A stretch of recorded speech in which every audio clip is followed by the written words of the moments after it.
chair, Councilmember Albornoz, we have decided I'll go ahead and lead us through these discussions today. So I'm trying to see, I know that I see my colleague, Councilmember Navarro. Mr. Chair, do we see Councilmember Glass? We don't, and we were also, I believe, missing Councilmember Jawando. Okay. Why don't we give them a second, because I know that it was hard for me to get in. So let's give them a moment. I apologize to our guests, but give us a moment. I know we were having some technical difficulties. So bear with us for a moment while we try and get them on, and then we'll move forward. Just so you know, we received an email from Councilmember Glass's staff that said he's running about 10 minutes late. Okay.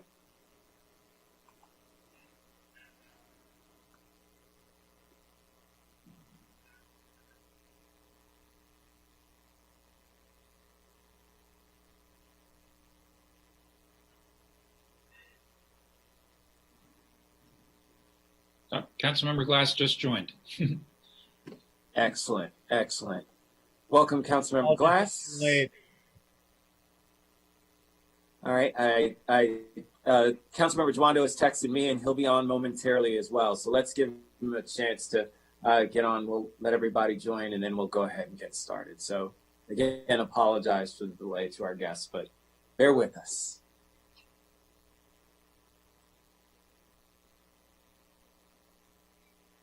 I just have to reflect back for my colleagues.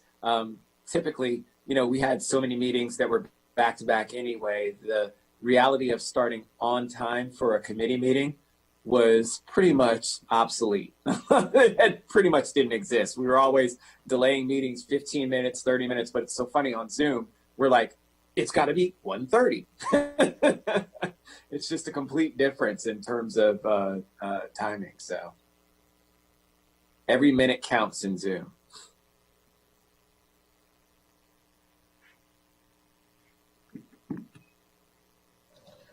Craig, you're so right, especially for those of us that had an hour to an hour and a half commute from the office to back to, Montgomery County. Suddenly, while I miss my commute.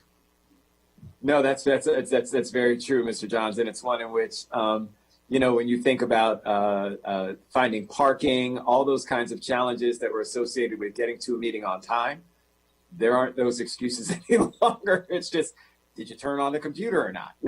I mean, it's kind of beyond the technical stuff. I mean, it's like, yeah, I got stuck in the hallway coming to my room. I mean, I don't know.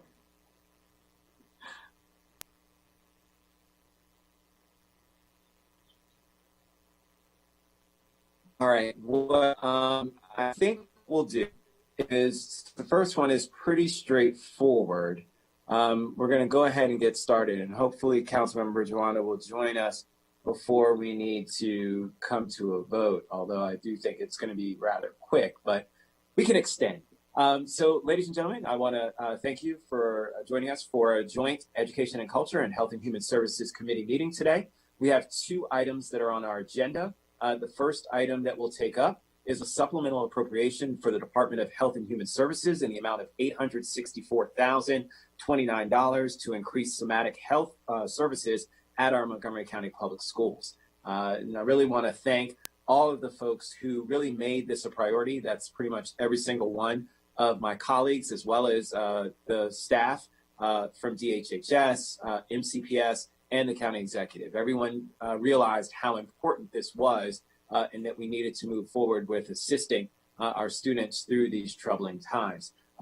We've heard about the rise in the number of children who are experiencing some sort of mental health episodes. We've heard, unfortunately, about some of those that have unfortunately resulted in suicides. And so we certainly take this seriously.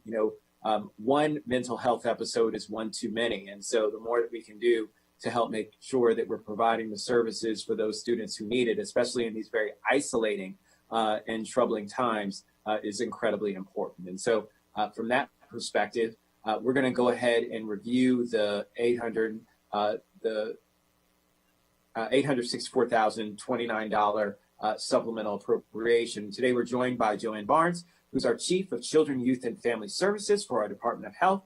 We've got Monica Martin, who's the Administrator for the Child and Adolescent and Community-Based Services for DHHS. Joan Glick, who's a Senior Administrator with School Health Services with DHHS. Joan, thanks for being here. Jason Rundo, who's with with the management and budget side of our Department of Health and Human Services. Rochelle Rubin, our Associate Superintendent, Office of Student and Family Support and Engagement, Montgomery County Public Schools. I see Derek Turner, also with Montgomery County Public Schools. So thank you very much for all being here. And of course, I want to thank Ms. Yao for her great packet to be able to kind of guide us through. I know that we had a public hearing back on October 6th, Ms. Yao. There were no speakers. And so we are scheduled to bring this back before the council for action on October 20th. And so with that, let me turn it over to you, Ms. Yao, to just walk us through any of the salient details before we move forward. Sure. Good afternoon. So this appropriation, again, is for somatic and mental health services. It's funded through a state grant. It's the MSD Concentration of Poverty Schools funding. It actually is an appropriation in 21. The council also appropriated monies for the same purpose in March of 2020, earlier this year for the fiscal year 20 budget. How those funds will be used is described on page 2 of your packet in the table. It shows, the different schools that will get additional supports through school health nurse, dedicated school health nurses, as well as family therapists or other kind of therapy services. This is, as you mentioned, very important services that especially at this time with the COVID emergencies, and it's certainly been a concern of the council as well as the joint committee. So for this particular piece of this item, council staff recommends approval of the supplemental appropriation. We also thought that this would be a good time for the joint committee to hear how things have been rolling out in terms of the appropriation that the council made in the summer for additional school-based mental health services through HHS, as well as the school system's efforts to stand up a pilot for mental health services. So we do have representatives from both agencies to provide some information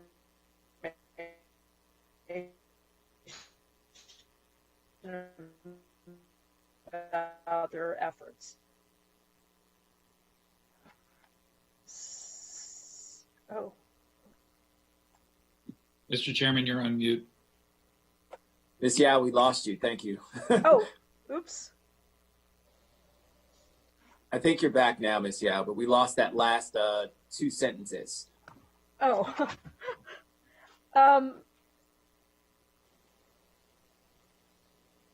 Ooh.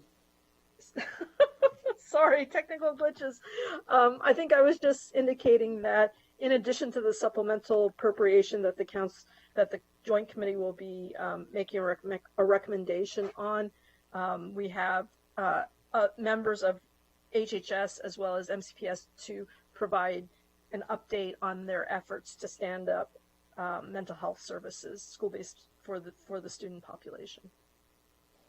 Excellent. Well, thank you very much, Ms. Yao. I want to give an opportunity for both HHS as well as MCPS to just weigh in and telling us about what they intend to do with the money, how it's going to be structured, and then I'll turn to my colleagues for some questions. I would just ask each of my colleagues to just please text me. If you have questions, I'll put you in the queue. So let me turn first to Ms. Barnes and HHS. If you'd like to give us some background detail in terms of how we're looking for this money to be utilized. Thank you, Councilmember Rice and the other council members of the Joint Committee.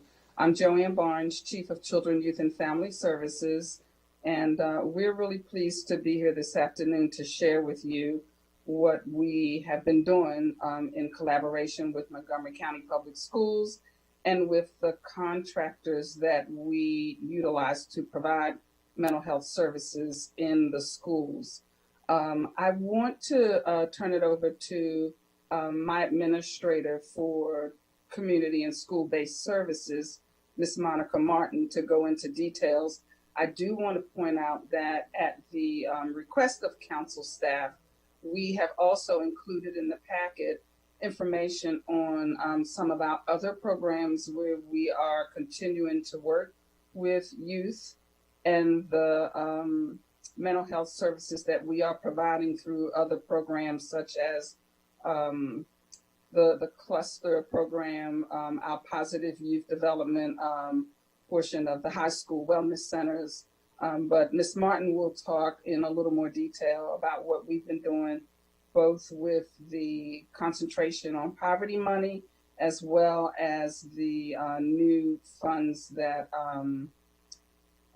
you provided to us in July, the $250,000 to expand those services.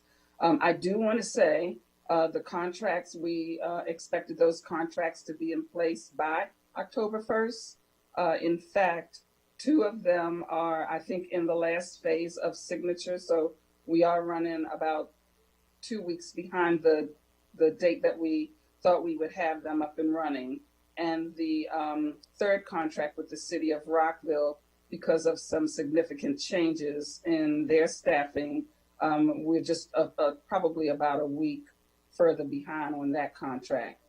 That, however, has not prevented us from expanding our services to the schools, because we already do have relationships with those providers that we've taken advantage of while we wait for the additional funds to be added. So, Ms. Martin, can I turn it over to you? Sure, absolutely. Again, thank you for the opportunity to speak about this critical support that both MCPS and the council has allowed us to expand in a number of our high need school communities. So in terms of just enumerating it, you have the information here in the packet, but the funding that you're looking on taking action on today, about over $500,000 of that is to continue providing expanded mental health services at a number of schools that MCPS identified for linkages to provide increased support to. So you'll see there that we have as much as 2 additional therapists being allocated at, for example, Gaithersburg Elementary School. And then, the minimum is 1 at most schools, New Hampshire States and Highland, and those, again, that MCPS reached out to us to support in this fashion. So all of those supports are already in place. This is a continuation of that service. And so while we have shifted as an initiative, like the rest of the world has, to how to best support children and families in this pandemic environment, virtually and otherwise, we are excited to be doing it even more intentionally and in a more integrated fashion now that we are not in immediate response mode, but recovery mode as well with the school system. The $250,000 that were appropriated in late July to expand what we call our school and community-based youth services contracts, those dollars, again, were allocated at the schools that MCPS identified to us through their experience in the late spring and in planning the summer that they needed the additional support at. And so post that appropriation in late July, we did spend some time coordinating and collaborating with our wonderful MCPS partners on ensuring that both their pilot and our expansion of these services were not duplicative, that they were supporting each other and coordinated. And so you'll see here, page 3 of the packet, that we are expanding those contracts by providing at least 2 days a week of mental health services that, right now there's a huge need, of course, for therapy, absolutely, but that can be flexible to do promotion and prevention work as well. And those are at Twinbrook Elementary School through the city of Rockville, at Glen Haven Elementary School with Every Mind, and at 3 Up County schools, Brown Station Elementary, Whetstone, and Steadwick Elementary with Shepherd Pratt. All of those schools are actively able to refer right now and have started to do so. And we anticipate that about 100 youth and families will be served with this startup of the additional funding this year and more in future years. Excellent. So let me now turn to MCPS. And I see Mr. Davis here. I see, so I'm not sure who's going to lead us off in terms of MCPS's place, but I'll turn it over to whomever would like to go ahead and speak first. So Councilmember Rice, if I could just, this is Janet Wilson, Chief of Teaching, Learning in Schools for Montgomery County Public Schools. Hey, Janet. I just wanted to, first of all, thank everyone for the intensive collaboration around the needs. Joanne, Monica, Joan Glick, Jason Rudell. This is extremely important work. I don't need to tell this group that, but as we know, in the intense needs that we know that we have before us right now, it takes an intensity of service. And so we appreciate this, and we appreciate the consideration that you'll give today. I'm going to turn it over to Rochelle Rubin, who's our Associate Superintendent for the Office of Family Support and Student Engagement, and her team, very capable Everett Davis and Steve Neff, to tell you a little bit more about the importance of this and our planning forward. So thank you very much for this opportunity. Thank you, Ms. Rubin. Sure, thank you. Thank you, Dr. Wilson. Thank you, Councilmember Rice, and everyone on the Joint Committee. We are excited, as you heard from our partners in HHS, we are equally excited about the collaborative opportunity that we have had to engage around the needs and well-being of students in Montgomery County Public Schools. So to be additive to what my colleague, Ms. Martin, shared, we additionally in MCPS, to address the mental health wellness needs, have opened an RFP, response for proposal, that we are currently, that was released for approximately over a month and recently closed. We did have 5 organizations that have submitted proposals and were under consideration. We're happy to report that we've been able to utilize and narrow that down to 2, for which we have impending interviews coming up with those 2 organizations. We will be taking that once we've made a final decision to the Board of Education for consideration on October 27th. So we continue to be on track to implement these additional mental health services that will afford us, in conjunction with our current partnerships and programs that we have, as I'm sure you and everyone on this meeting call can agree, a wide net when it pertains to mental health services is instrumental and needed. So we look at this as finding as many opportunities as possible that are available to us to support the needs, and as you're all aware, the growing needs of our students due to the COVID-19 pandemic. In addition, we have also instituted school well-being teams that focus on a wraparound approach to mental health and wellness in Montgomery County Public Schools. And so I would like, because here today is Steve Neff, who's the director of our pupil personnel services, and I would like to have him have the opportunity to share in detail with you the structure and function of those student well-being teams. Steve? So thank you, Ms. Rubin, and thank you everyone for having me. As Ms. Rubin mentioned, each school has established a student well-being team. They were created in the spring when we went into school closures, but they really have been created more in earnest and more consistently across every school. Every school has identified team members, typically an administrator leading the team, and the team members are populated by student services staff members, parent community coordinators, pupil personnel workers, school counselors, school psychologists. And the work of the student well-being teams is a very heavy lift.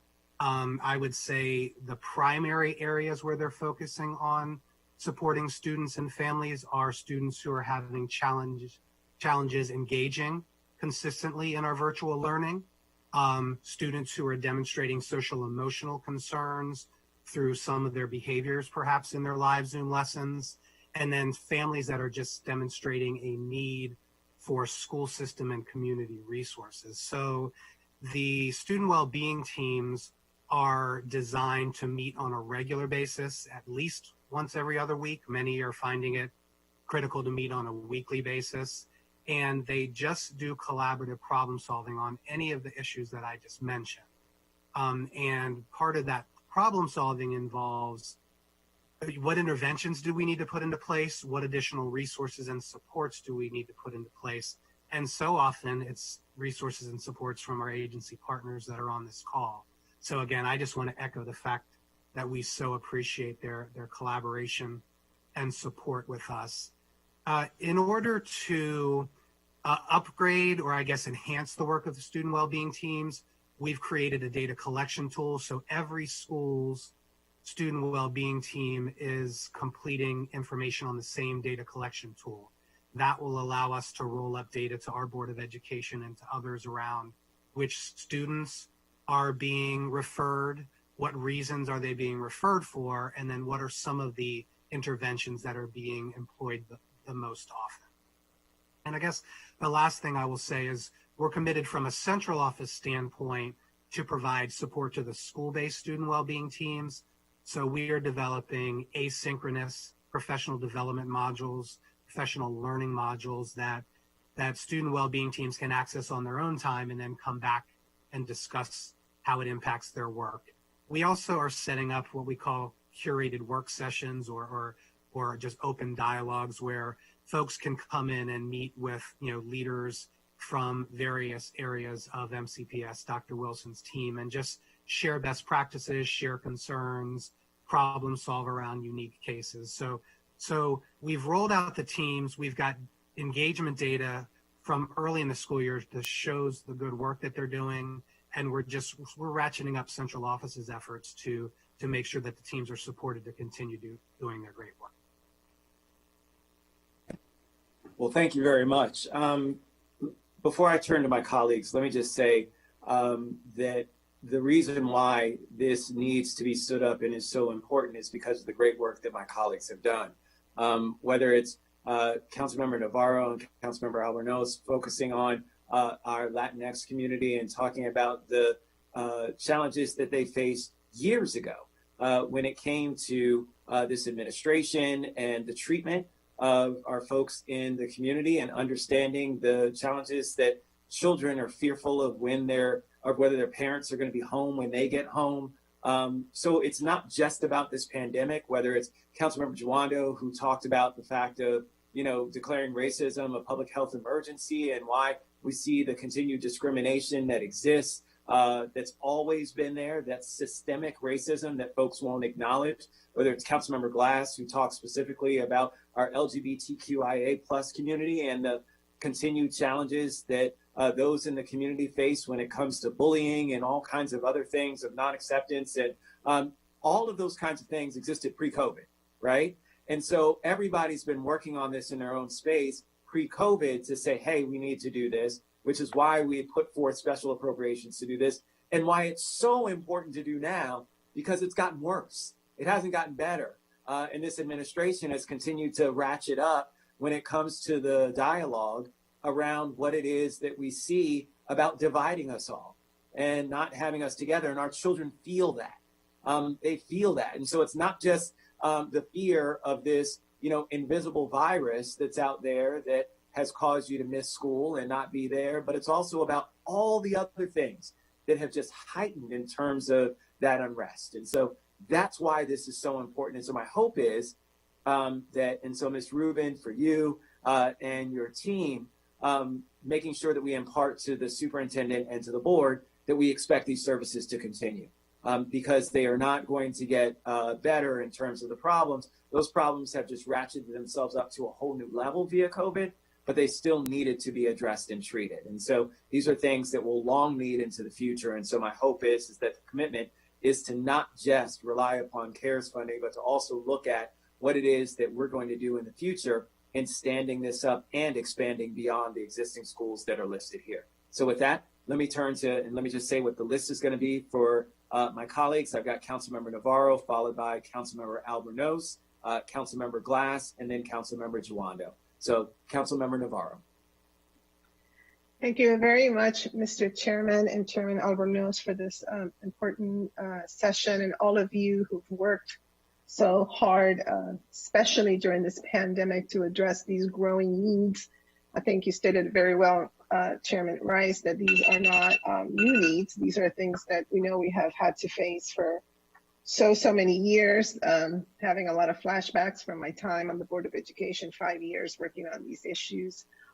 So I'm going to frame a lot of this conversation today, as I will with every other proposal that comes before us on the council, through the lens that is required by our racial equity and social justice legislation. So that would be the context through which I frame my my questions. So as I look at this particular proposal, which I'm very excited about, and I know that it really is building on the work of linkages to learning. When I look at the schools that are going to be served, I have two questions. I looked up the demographic data. It is quite extraordinary that South Lake Elementary School, in terms of our Black and Latino students, it's 71.5%. But then when you look at the rest of them, you go all the way up to 94.6% of our Black and Latino students. That would be Gaithersburg Elementary School. All the other schools are between those range, right? That range of 71.5 all the way up to 94.6. And of course, the ESOL, percentages are also very, very high. And so with that in mind, and I have to say, like New Hampshire State Elementary School, it's almost 70% ESOL. And so we've had a lot of conversations, of course, about the lack of bilingual therapists and the need for bilingual as well as culturally proficient professionals, and how important that is, especially during these types of interventions, because obviously if we appropriate money, but then we want to target schools with this type of demographic, yet we don't have enough staff that is bilingual or culturally proficient, then we're not able to really realize the goals. And so I guess my first question has to do with give me a little bit of a sense of how are we making sure that these schools with such high percentages of Black and Brown students, as well as high percentages of ESOL and FARMS, how are you going to recruit bilingual and culturally proficient professionals? That is my first question, and I have a follow-up question. I'm happy to start answering that question. I will just share that all the statistics you shared are exactly what our providers look at. Again, in the case of the additional monies appropriated to the existing linkages schools with the Kerwin funds, those teams there already knows the dynamics in the community populations very, very well. All of those positions were recruited as bilingual positions. And that does create a challenge in recruitment, as you mentioned. They're not all, readily available. We don't always have 10 new bilingual clinicians out in the community that are jobless right now and looking for a job. However, what I can share is through the network that's already been established in our linkages partnership, that all of these organizations that we're contracted with, all of our wonderful partners, are part of larger initiatives, are part of other networks with universities, and a number of them have a lot of good pipelines in place through internships and such that allow that bilingual capacity to be expanded. And there are school communities in which, if we're not finding a bilingual professional, we're not going to staff the position until and if we do. So I'm not going to say there aren't recruitment challenges around that. There certainly are. But that's a common shared discussion across the partnership. And it's something that we're always have creative solutions for. And these partners are already, again, really embedded with all the informal networks and ways to, recruit any of those positions. The other thing, too, is that especially in this virtual environment, as opposed to pre-pandemic, there's more fluidity in who can see who. We're not bound by the walls of a school or people having to travel to a location, so that there are some synergies and efficiencies that are occurring within these organizations to be able to better serve our existing residents and clientele, because the bilingual person can see bilingual people across schools. Pre-pandemic, you might have had job share situations where a bilingual person was staffed across 2 schools, sharing with somebody else who was either African-American therapist or somebody who was not bilingual, also sharing across 2 schools to be able to serve the need. But when you're talking about the statistics that you're talking about, 70% ESOL, those kinds of numbers, you just need bilingual all around. We know this, but within the virtual context right now, there's more fluidity, which actually allows us to better be able to serve the bilingual, the LEP parents and our kids, because you can have a therapist that can cut across bilingual needs at 4 different schools in this virtual environment. So interestingly, that's actually opened up some more doors in some ways as well.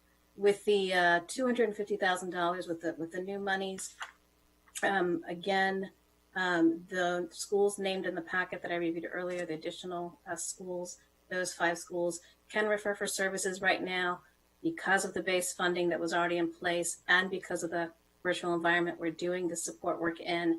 They're able to send in, and there is bilingual capacity to serve them right now. And those providers are also now recruiting for additional therapists as well.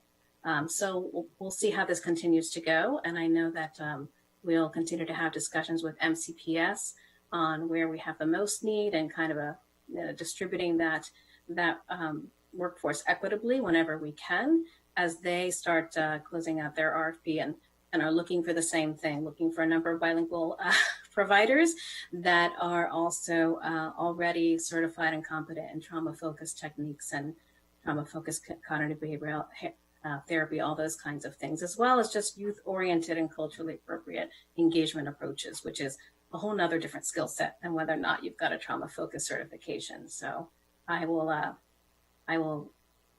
ask if my MCPS colleagues or anyone else have any further comment on that. Sure. Thank you, Monica. I would like to comment. So to add to what Ms. Martin shared, as it pertains specifically to our RFP, being able to serve a bilingual community was part of the requirement of our RFP. We additionally were very transparent about our need to ensure that the therapists and mental health providers also were diverse in background and bilingual, if at all possible. So our 2 selections actually do meet that criteria. Additionally, many of these schools are also our community schools, and in working alongside HHS in staffing, particularly as it pertains to the community school liaison, we were key and hyper-focused in making sure and ensuring that these schools did hire bilingual staff members to be able to serve the communities. And within MCPS, our internal structure of how we support community schools, a significant component of that support is also occurring in our student services division. And I know for the last time we looked at our data, over 72.2% of our families were English language learners that are highly supported, 61% receiving ESOL services. And so just to speak a little bit more closely on that, I would like to throw it to Mr. Everett Davis, who's the director of that particular division. And good afternoon. Thank you, Ms. Rubin. Good afternoon to everyone on the line. I do appreciate the opportunity to share with you some of the work that we are doing. As Ms. Rubin mentioned, I do support our parent community coordinators, also known as the PCCs. And for those who may not be familiar with the position, they are home to school liaisons, as I like to refer to them as, or our teachers of our parents and our families, really engaging our families anywhere from involvement all the way to self-advocacy, as we consider it a continuum, really helping our parents to move along that continuum. And to really highlight what both my colleagues, Ms. Rubin and Mr. Neff mentioned, I think it's important to know one of the traits, or I should say characteristics and strengths really, of the PCCs is that they speak 2 or more languages. And so that cultural proficiency the Council Member Navarro spoke about is so critical in the work that they do. They are not licensed clinicians. I do want to be very upfront about that, but they work very closely, as Mr. Neff said, with the student well-being teams. So as I said, they are that liaison, but they're working very closely in tandem and in collaboration with the pupil personnel workers, with the school psychologists, as Ms. Rubin said, with the community school liaisons. So it is a team, a collaborative effort, and we are looking to remove any of the barriers that are needed in order for our students to be successful and to connect for student success. Thank you so much. I really, I am very happy to hear the connectivity around utilizing our PCCs. I'm sure our PPWs, that whole team with the psychologists, et cetera, that's going to be super important. We are going to have a session on November 12th to begin to explore those innovative ways to create more capacity in our county for bilingual and culturally proficient mental health supports.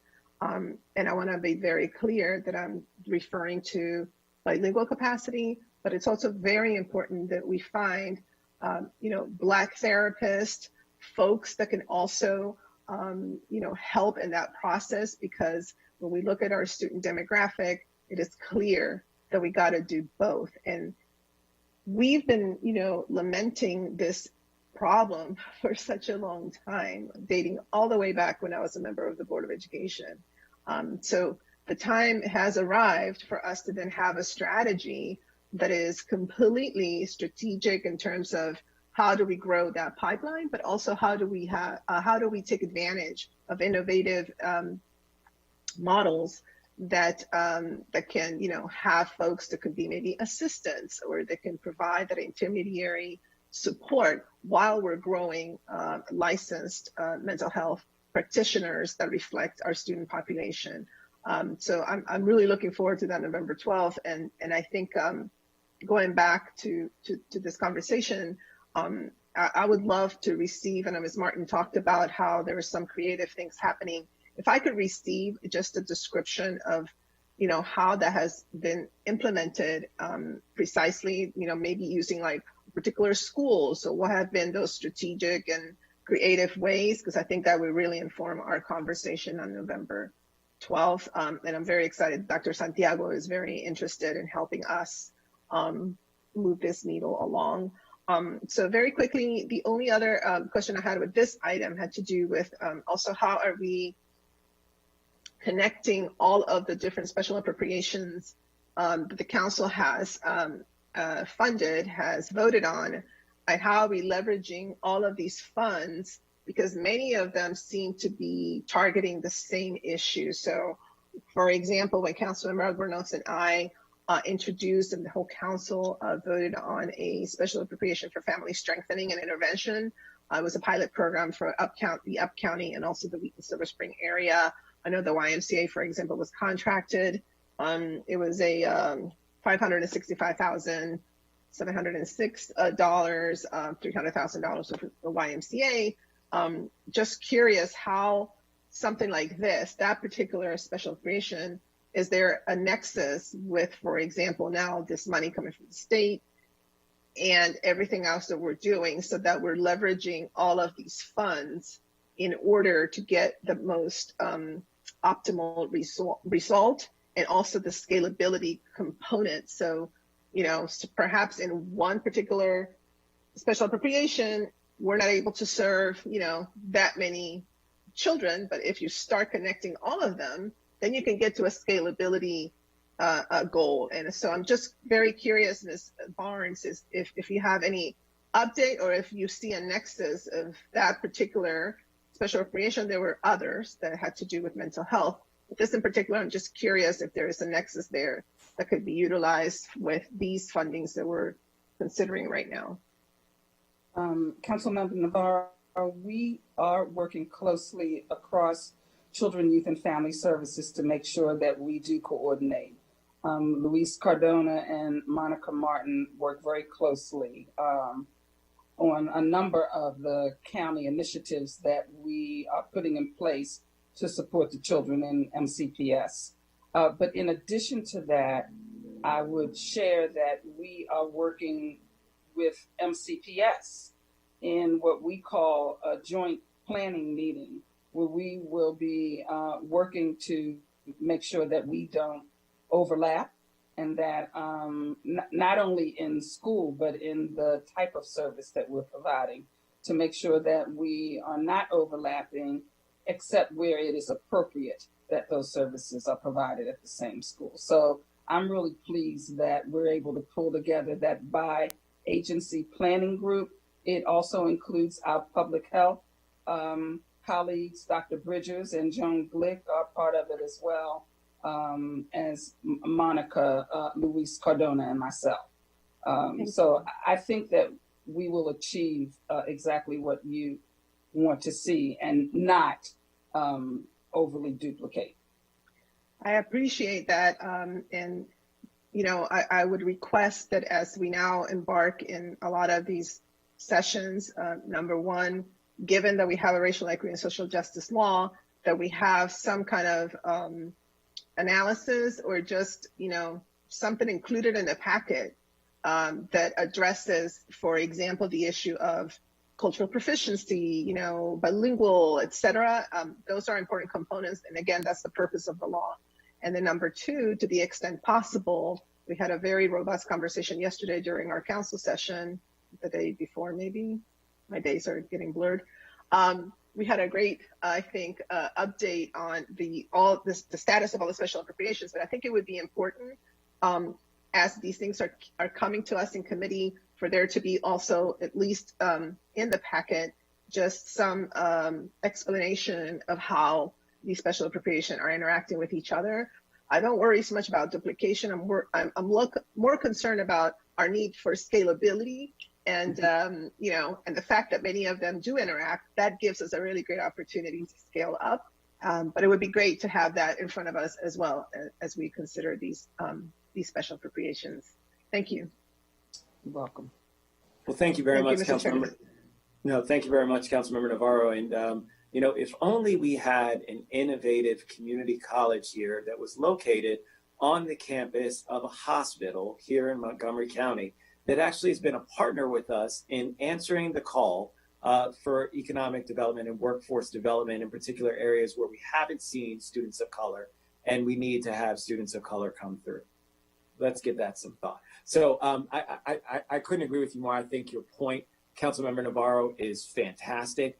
I think that as a follow-up, we do need to touch base with Montgomery College and see if they cannot be partners with us in making something like this happen, because I do agree that while they may not be the final, accredited person who's actually working in this program, but just as you said, as an assistant, whatever the case may be, to help us along, to help provide that mental health triage, to do all those kinds of things, I think it's a fantastic idea. And I think it's something that we can task our workforce development folks, whatever iteration that ends up being, with certainly taking that on. I think that's a fantastic idea.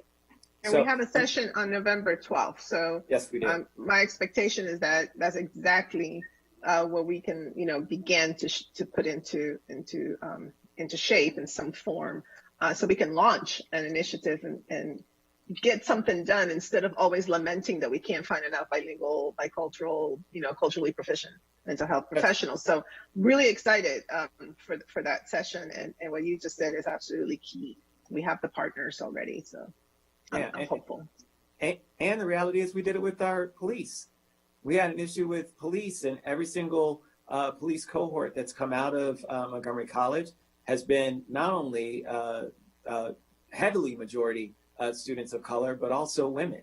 Another caveat that we haven't seen on our force in terms of regular recruitment. So it's clear that Montgomery College is definitely positioned to be a great partner with us. Obviously, there'll be other things that we need to do as well, but certainly I just couldn't agree more, and I think it's a great point, so it needed to be stood up. Councilmember Albornoz. Well, thank you, Chairman Rice, and it feels appropriate to go after both of you because I had a front row seat as the two longest serving members on our council of watching the incredible policies and budget decisions that were made by you and your former colleagues that laid the infrastructure that gave us a fighting chance to address the unique and crushing challenges that we are facing right now. And the partnership and collaboration between DHHS and MCPS has never been more important, but because of those relationships that have been established over years, we're now able to build off of that infrastructure and success as evidenced by this specific initiative, this funding, and the collaboration and conversations that have been going on for years. So credit to both of you and your former colleagues. And I know my current colleagues are fully committed, completely vested in helping to build off of that infrastructure and carry that torch forward. So thank you both.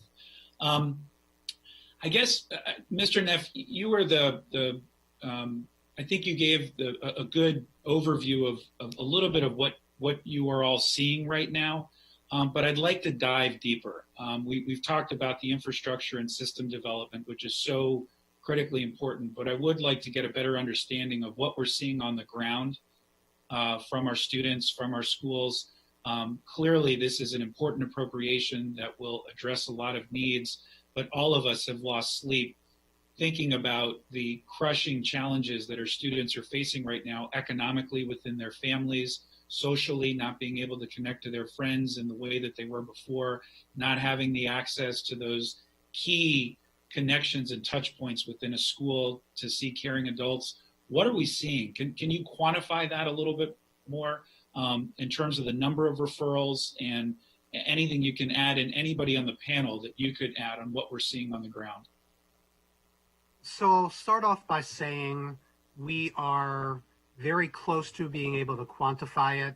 What we discovered when we rolled out the student well-being teams, and this sort of organically came to be in the spring, is that they were all taking meeting notes and capturing data, but not in a way that could be rolled up systemically.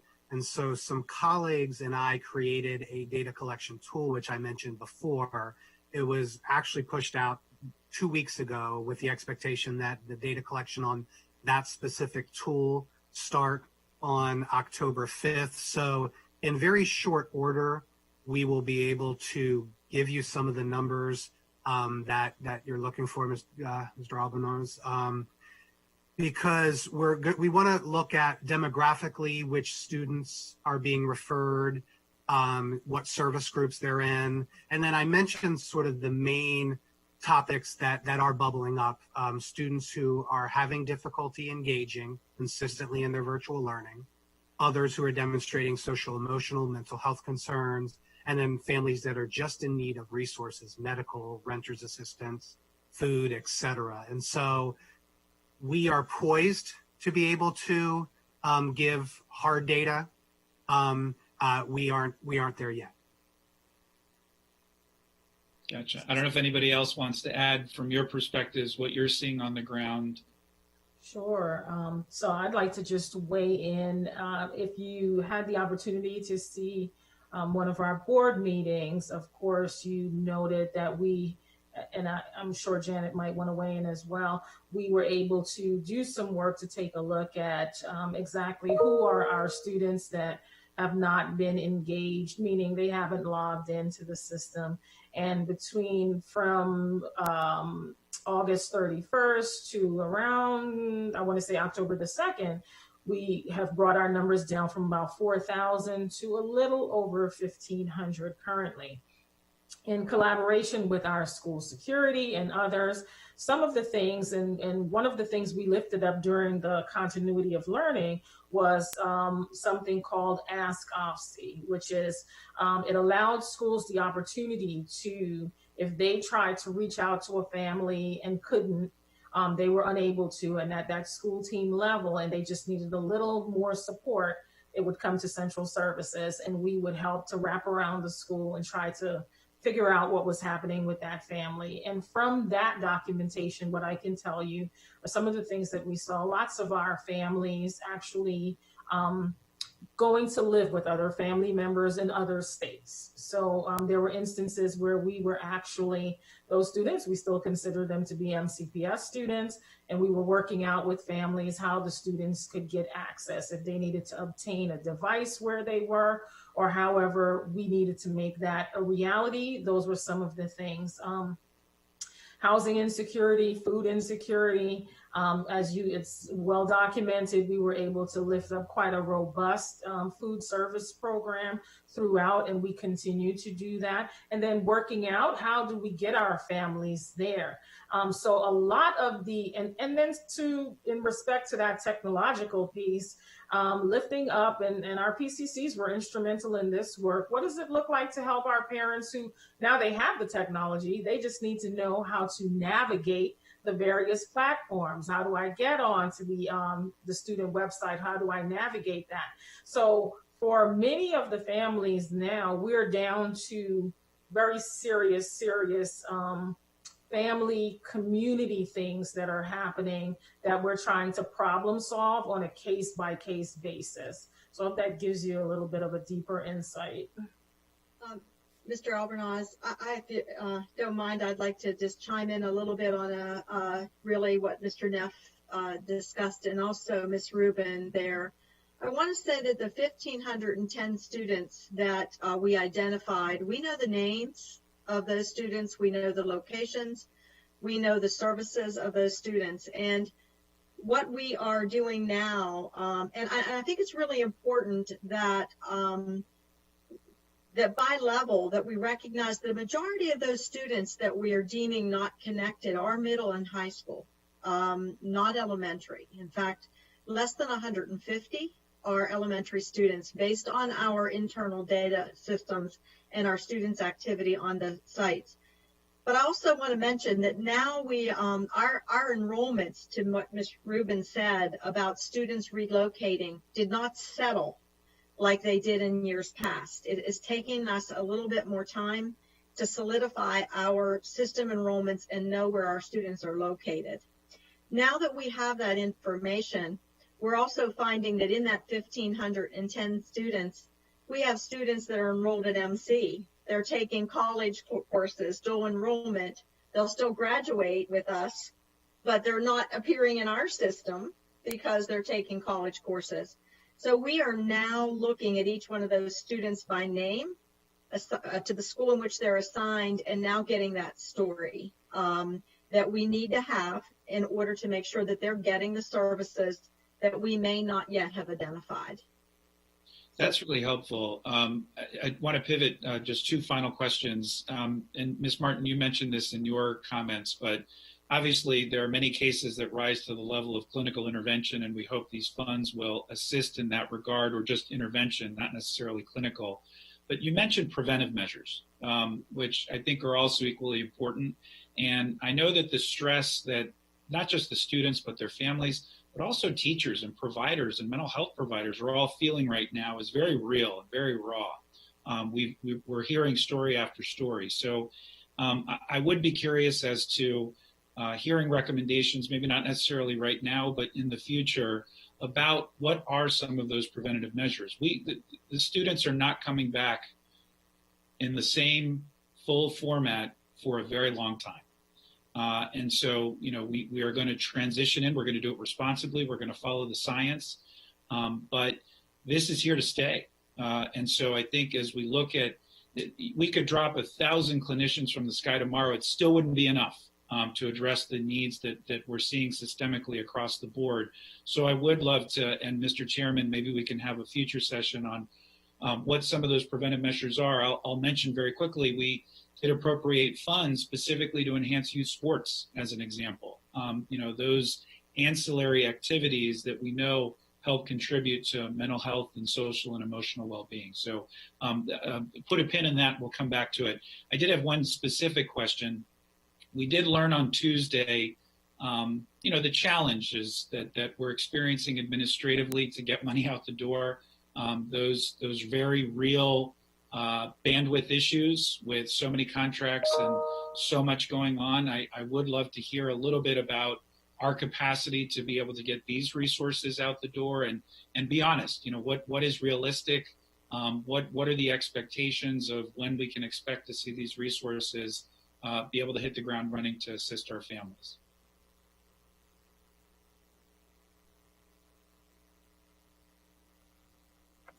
Don't all speak at once. Well, with regards to the special appropriation in front of you today, as I mentioned earlier, for the mental health piece of it, that's already operating on the ground. So HHS, that piece, we started last fiscal year, so we're doing it right now. So that timeline is tracked, and I think Ms. Barnes already spoke to the timeline for the $250,000. It's not all in the hands of our providers yet, but all those schools are currently able to be served. Ms. Barnes? Okay. I also would speak to the $560,000 that we got for positive youth development. We do have that position posted for hiring. And also, we have gone through the process to get both Identity and YMCA on the non-competitive list so that we can shorten that contract. And unfortunately, I don't have the status of that with me, but I think that was moving along and waiting for process to go before the contract review committee at the end of September. So I think that should be, if not finalized, should certainly be close to. I will check on that and get that information to council. Excellent. Let me turn to Councilmember Glass. Thank you, Mr. Chair. Really good conversation, and I'll say that most of my questions were just asked by the HHS chair, and I appreciate his line of questioning and his thoughts, because the stories that you're sharing and the data which is in the packet, is humbling. The fact that clearly we're able to provide telehealth and teletherapy is so important. But as we know, students and families need to be able to access those types of programs, which is part of the complications that we're dealing with. And they're all interrelated. And the appropriations that are being applied through an equity lens is so critically important. Many of those same communities, the needs were there pre-COVID, as we've been saying, and they are most certainly there during COVID, as all of our data informs us. And with the continued partnership of the organizations, like the wellness centers and the linkages to learning and the other community-based youth services, we need to keep doing this. And the question that I was most focused on that Councilmember Albornoz asked was I wanted to try and humanize this conversation. And some of you, in answering his question, talked about the data that is still being gathered, but clearly the three buckets of need, the problems engaging in virtual learning, the social, emotional aspects of being a kid, and then those that are feeling insecure in many different ways, whether it's health insecurity, housing insecurity, food insecurity. And so I appreciate those sharing those buckets with us. And that's ultimately what we're trying to do here, and help the whole child and put them in the best ability to not only learn, but survive the double whammy of crises that we are in, the health crisis and the subsequent economic crisis. And Everything we know nationally is that our communities of color and those who were already marginalized before economically have been hit even harder. And the recovery has begun for many in our country and many in our community, except for those communities. And so these appropriations are so critically important. And then the other question that he also asked, which was something that we've been talking a lot about this week, is the ability to spend the money that the council is appropriating. And so I see some head nods and some smiles. That has been a frustrating topic for all of my colleagues here. And at this point, I'm satisfied with the responses that some of the money is already at work in some respect, but we will be asking and making sure that it is being used and is being used in as swiftly as possible because the need is there now. And so I just want to thank you all for this update. Please continue providing these updates, whether it's in a formal committee process or in any other way, maybe through Ms. Yao or someone else, as we keep working together to make sure that every child and every student in Montgomery County feels safe, feels secure, and feels healthy, mentally and physically. So thank you all for your work, and I yield back. Ms. Barnes. Thank you so much. I wasn't sure if you saw my hand. My staff, a few of them are watching, and I did get an update that for the family strengthening, the contract with Identity is already in place, and we're waiting to finalize the contract with the YMCA. So we will be working hard to make sure we get those programs up and providing the services as intended. So thank you for that. Let me just reiterate and double down on what Councilmember Glass said, Councilmember Albornoz, and Councilmember Navarro. We are very keenly aware that the longer we wait every single day means that it means more additional people at risk. And it's not to say that you don't get or understand that, but it is one in which we are really troubled, again, with the timeframes in which many of the initiatives that we put forth when it comes to financial support have not yet materialized. And so from that perspective, we are just going to do a friendly nudge to say, please, let's accelerate these because we know the good that can come out of them.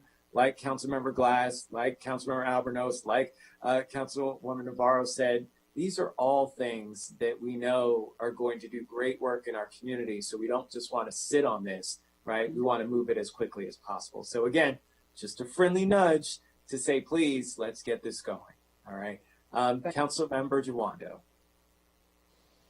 Thank you, Mr. Chair. And thank you for all of my colleagues and everyone that's here, all the great work you're doing. I have a couple questions related to this.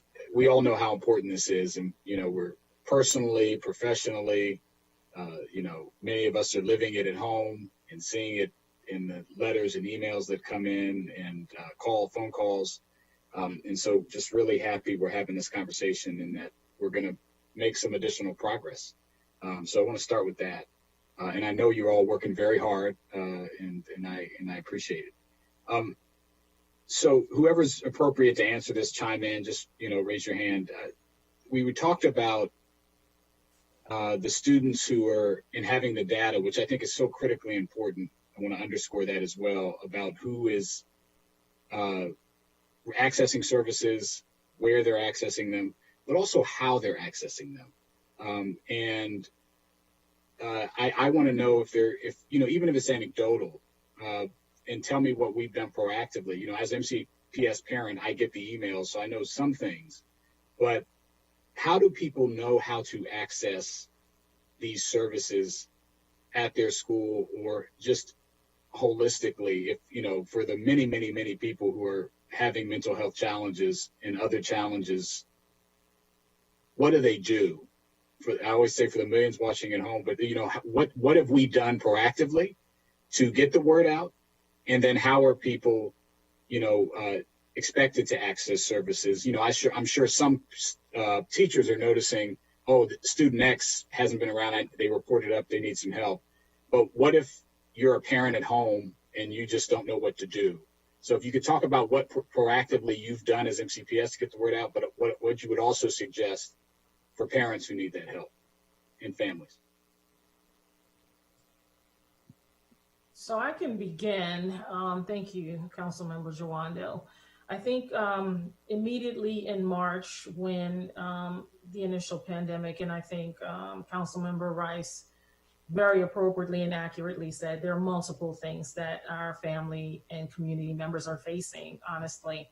However, we immediately moved into a case management system for our pupil personnel workers, our PCCs, our ESOL transition counselors. So that meant we were taking the initiative to reach families. There should have been families that you were already aware of who were on the radar, and it was a follow-up with them. And then once we got through those families, it was reaching out to additional families, making sure that we were supporting them.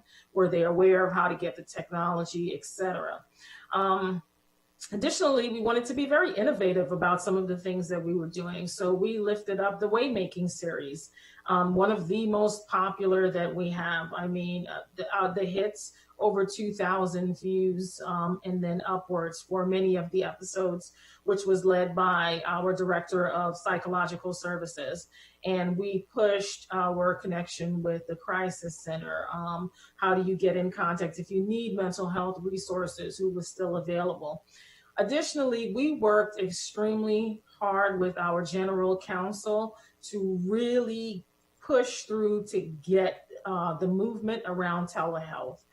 In addition, so our counselors are still providing telehealth services as well as our school psychologists.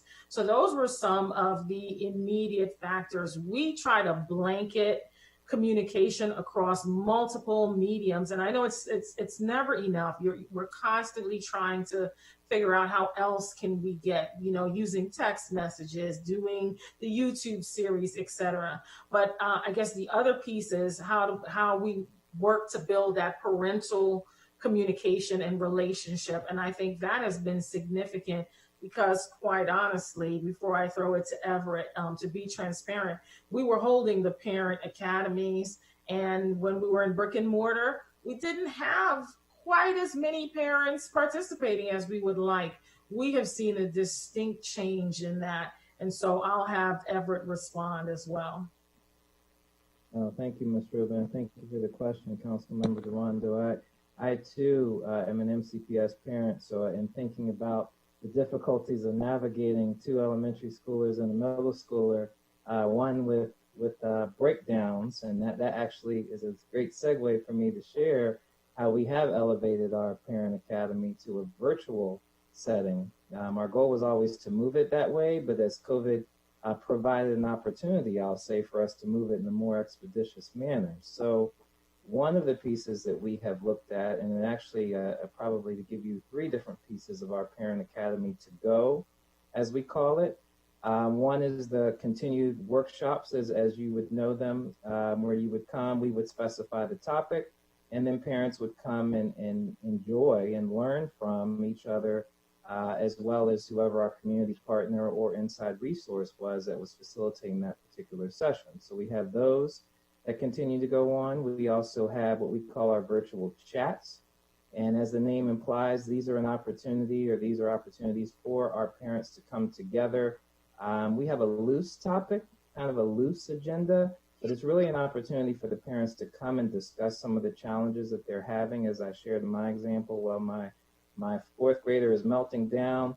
What should I do about that? And what resources are available to help me to navigate that? So it's a space for our parents to come, share their challenges, and also resources, how they can lean on one another, and of course our resources as well.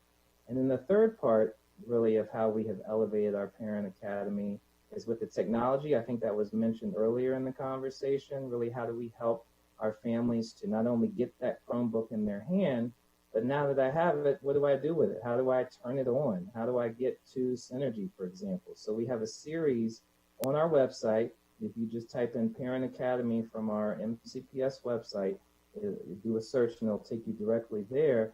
But we have these videos, they've been recorded and they're archived, because it was important for us not only to offer these resources, but to have them in a library, if you will, that families could refer back to them when the time is most relevant, especially if they weren't available at the time of showing. So I just think it's important to know, and I'll just summarize by saying this, that I was in a virtual workshop earlier today, virtual training, and one of the speakers mentioned, I thought, something that was very profound, that when we enroll a child, we enroll the family. And I just thought that was so profound to remember. Along with the child comes the uncles, the parents, the grandparents, all of those who are supporting the village, if you will. So it's just important to remember that and make sure that we have supports for the entire family who we are enrolling. I appreciate that. And thank you for the Parent Academy certainly is a great resource. This is connected to something, my next question, Ms. Wilson said, but also connected to what you were saying, Mr. Davis, about, we know about this 1,500, it was 2,000, the students that are not connected. And I think you all have done a great job. I've heard on multiple occasions explaining the outreach you're doing to know who those students and families are and get to them. Well, we've also talked in previous conversations about the kind of connected but not really connected, the less connected student that might be in front of it might be on, but they're not there, or the environment is very hectic, and so if you all could talk about how any updates you can share on that population. We've got 160,000 plus students. Okay, 1,500. It's severe status, but there's a whole another thousands that might be on, but they're not, my kids at points included, that are not fully paying attention or having that breakdown that Mr. Davis talked about, and how we're collecting and instructing our, teachers, our administrators, and getting that data so that we can kind of tailor response times and breaks and the overall programming and outreach to these families. Could someone, I'm pointing it to you, Ms. Wilson, but anyone could respond to how we're addressing that. At the core of addressing the students assigned, if you will, to each building and in their virtual spaces as they're going about the teaching and learning that's happening, we rely, quite frankly, first and foremost on our teachers. If there are students who are, and we know that a lot of students, for whatever reason, do not want to, show the video, for instance. They don't want to be on camera. We certainly want to make sure that everything is in order with their well-being. So it's the teacher reaching out to students, and also if that's complemented by them not turning in their assignments, also complemented by lack of interaction and engagement. They may not show themselves, but they may be verbally involved in the discussion of the classroom. So that's the tier one. When the teacher then elevates a continued concern to the well-being team, that's when school administration gets involved and also partners with other services that may already be in place in the school, and also reaches out to Ms. Rubin's office. And they also very much have boots on the ground presence to support the schools centrally. So I'll let Rochelle and her team chime in there, but that's basically the structure, if you will, because it's the teacher that has the expectations daily of what they want to be seeing and hearing from students. Yeah, and I appreciate Mr. Neff, and I want to hear from Ms. Rubens. I think that data is important as well, and I'm sure what gets elevated to those various tiers and how, because I think that can help us think about the scale and scope and the responsible and other interventions we might need. So I just wanted to bring that up. But go ahead, Ms. And that data is captured on a well-designed capture sheet that Steve can talk a little bit more about in terms of what we're tracking on those students. Sure, I do think that's an excellent question, because it wouldn't be appropriate or efficient to exert all of our student services bandwidth on 1,500 students. We remain very concerned about them, but a word I've been using lately with my staff, and I don't know if it's appropriate or not, is teetering. We have students who are teetering on, they are accessing, but they're demonstrating at times that they're struggling accessing. And I'm also a parent of a student, but I'm in Frederick County, who is sometimes teetering on his ability to access. And so we do need to expend energy and attention on those students, to bring them back into a higher level of engagement. And so, as Dr. Wilson explained, there's an expectation of a continuum of outreach and support when students begin to struggle. The initial struggle shouldn't initiate a student well-being team referral. It should initiate a teacher or a counselor or another school-based staff member reaching out to the parent saying, hey, we've noticed a change. Is there anything we can do to help? Anything we need to be aware of? But then as those issues aren't ameliorated by that initial contact, then it can bubble up to some problem solving by the student well-being teams. And some of the, the pieces of intervention at their disposal start out with outreach, phone call outreach, virtual home visits, connecting them to resources. So we're collecting data.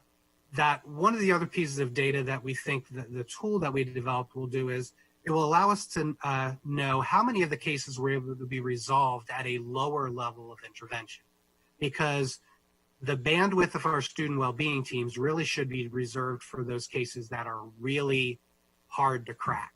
And so we want schools to engage in lower level, less formal problem solving and outreach, and only those highest profile and highest need cases bubbling to the student well-being. Thank you. And then the last, just brief question, it's kind of a statement too, and Ms. Martin and Ms. Barnes and others will have heard some of this before.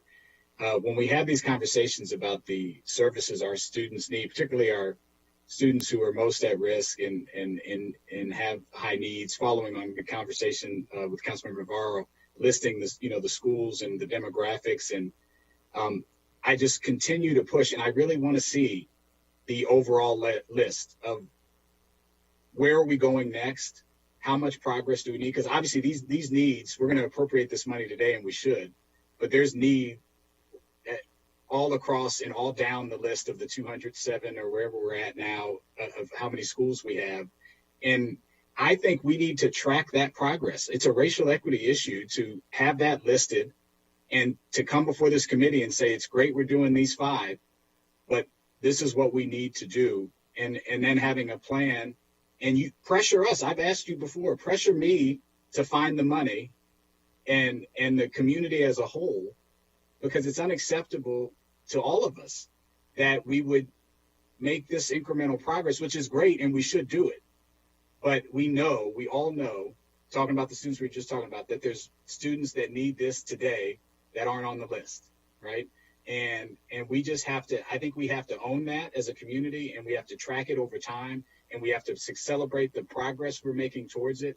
But we should be transparent to ourselves and to the community about we know that the needs are here too, and that every student needs it, and we need to put a marker down on that.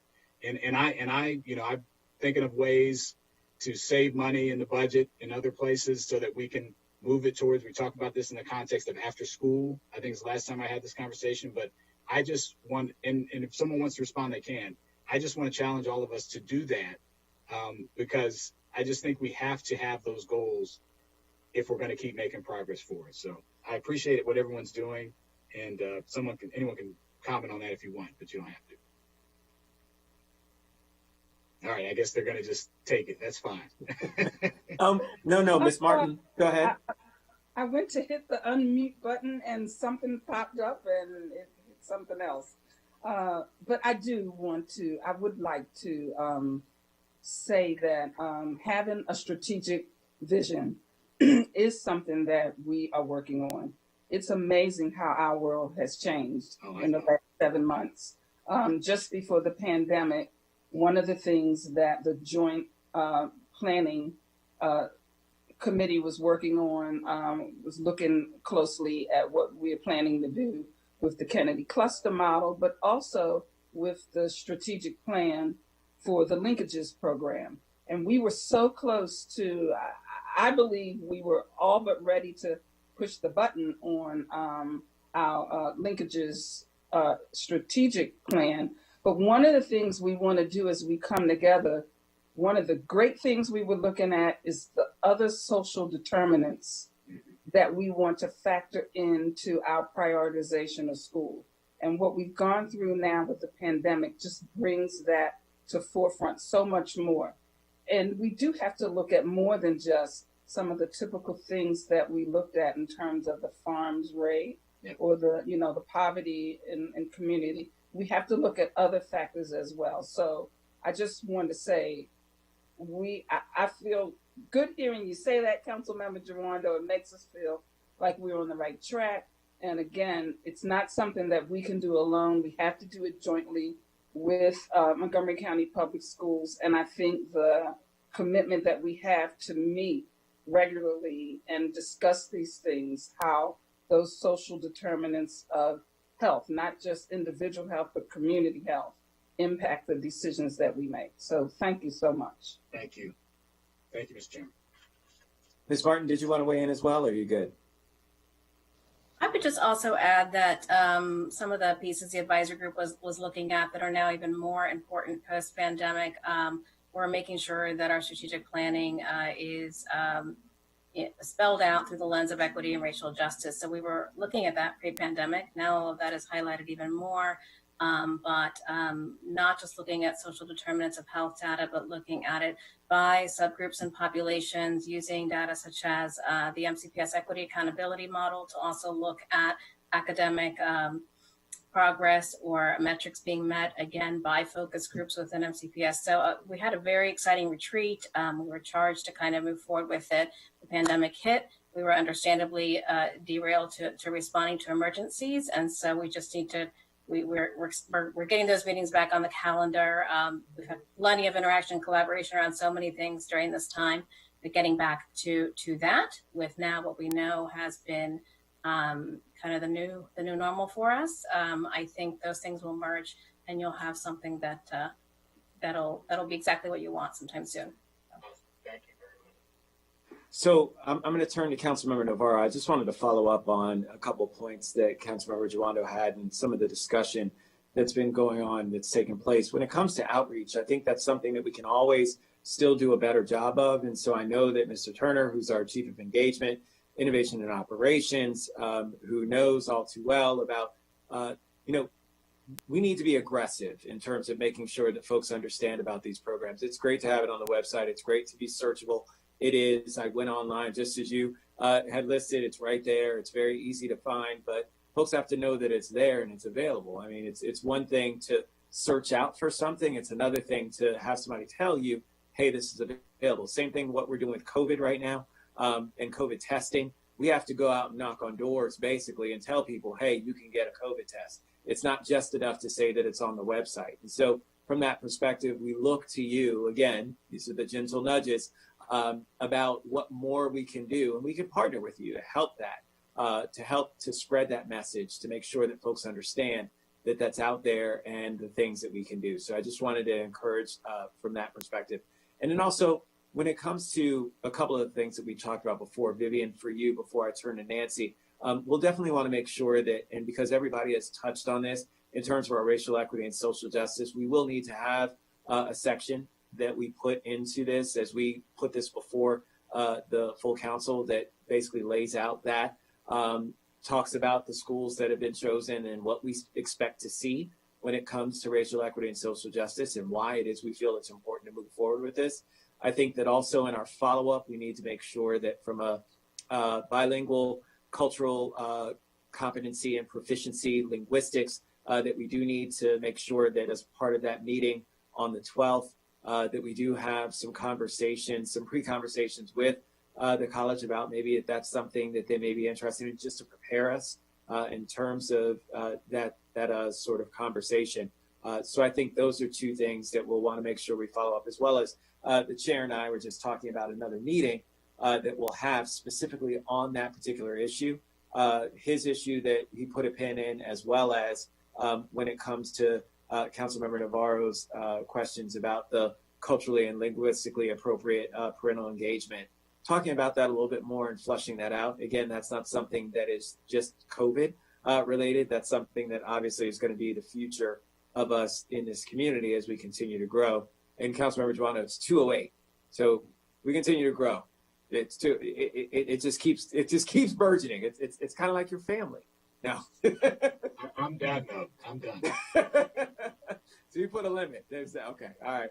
No, but it's one of those where in all seriousness, it really is to where we continue to see our school grow, not only in size, but also in terms of its diversity. And so from that perspective, we're going to have to get better at doing these kinds of things. We're going to have to get more innovative and more specific about how it is that we do this as well. Because while we're focused on our Latinx population, rightfully so, because they are the largest, we also do need to be thinking about our other populations that are out there too, and what we're doing there. Much to what Councilmember Navarro was saying, it's not just about the Latinx population. That is the largest, and we need to address that one. But once that's done, and we do that right, so we haven't even gotten that one where we want it to be, then we still got to do some of these other ones also. And so from that perspective, I just couldn't agree more. So I think that there's a lot more that needs to be flushed out. And since I brought up her name and put words in her mouth, let me turn to Councilmember Navarro. No. I put words in your mouth, actually. Thank you. No, thank you so much for summarizing all of this. And, at the risk of sounding like a broken record, the only reason why I want to sound like a broken record is because I've been around the block here for a little while. And so yesterday we had an extraordinary update on the racial equity and social justice work. Councilmember Jawando came to the GO committee session. And you know what? We had similar conversation around what it means to be doing this work and how fortunate we are actually that in Montgomery County, we spend the entire year 2019 working towards this racial equity and social justice law. But there's no point in doing that if actually we're not now forcing ourselves to be disciplined around the particular micro work. This session is part of that micro work, right? So every single session that we have, every packet, every proposal has to have this included in it, has to have an analysis included in it. It's great that right now we have an extraordinarily diverse county council. And, not to say that my white colleagues are not interested in this, because they are, but we shouldn't depend just on who is in leadership and who, finds these issues to be of extraordinary, importance. It is now a law. And the reason why it's so critical is because if we don't finally get to the point of being able to evaluate and measure the impact, it's going to inevitably have a very negative impact on the quality of our school system, on the quality of life in our county. Also, it's going to have an impact on the availability of our resources, because I'm all for, supporting, for example, special appropriations that can serve, 300 families. That's great.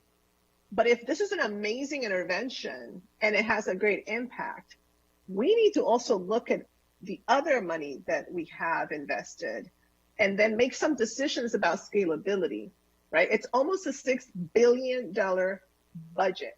So when Councilmember Jawando, you say we need to know what the strategic plan is and then we'll find the money. We have almost $6 billion budget. We should be able to discern, where is all that money invested and how do we need to then leverage it all versus continuing to propose, different kinds of interventions that are great because they serve a particular amount of families, but they're not having the impact that we need. I mean, that is what the Kennedy Cluster Project was supposed to be about. So I still believe that through this construct of the racial equity and social justice law, it's legislation now, and through a set of, I think, if you want to call it values that we can all embrace, which has to do with, evaluating for results and then scaling up, right? Scalability, and then having the courage to say that, you know what, maybe we need to do away with this model. You know, maybe we need to do away with this program because we need that money to then invest in this particular intervention that is actually what we need for Montgomery County 2020, 2021. You know, we've been saying for so long that the school system is, you know, has changed. Yeah, it changed a long time ago. You know, and so these are our students. Our students are students of color. It's not about first addressing the Latino issues. It's about addressing all of them. And it's complicated. It is, because they are so diverse. There's no doubt, even within the Latino student population, it's very diverse. You know, within our Black population, there's a lot of diversity there as well. I am in awe of what our school system does on a daily basis, because this is no joke. But you do it so well, and our HHS department does it so well. But there's no doubt that I think the pandemic, in my opinion, has just, you know, it's kind of like when you clean your glasses, that's what it's done.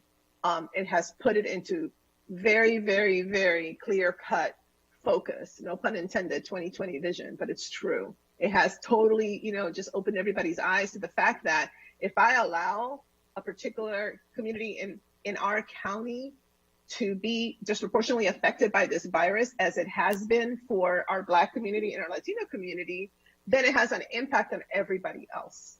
I mean, it's kind of ironic how this virus has come to show us in a tangible way that we can't ignore the issues that affect a particular community, thinking that that's not going to affect me. It does. Just like with our school system, if we don't address the needs of all these students, it does affect the quality of the school system as a whole. And so I really wanted to share that, because I hope, I request strongly that from now on, every time, you know, and I know the executive, they're still working on the regs for the, you know, racial equity and social justice, but we should not wait for that. We can already begin to incorporate it in our packets.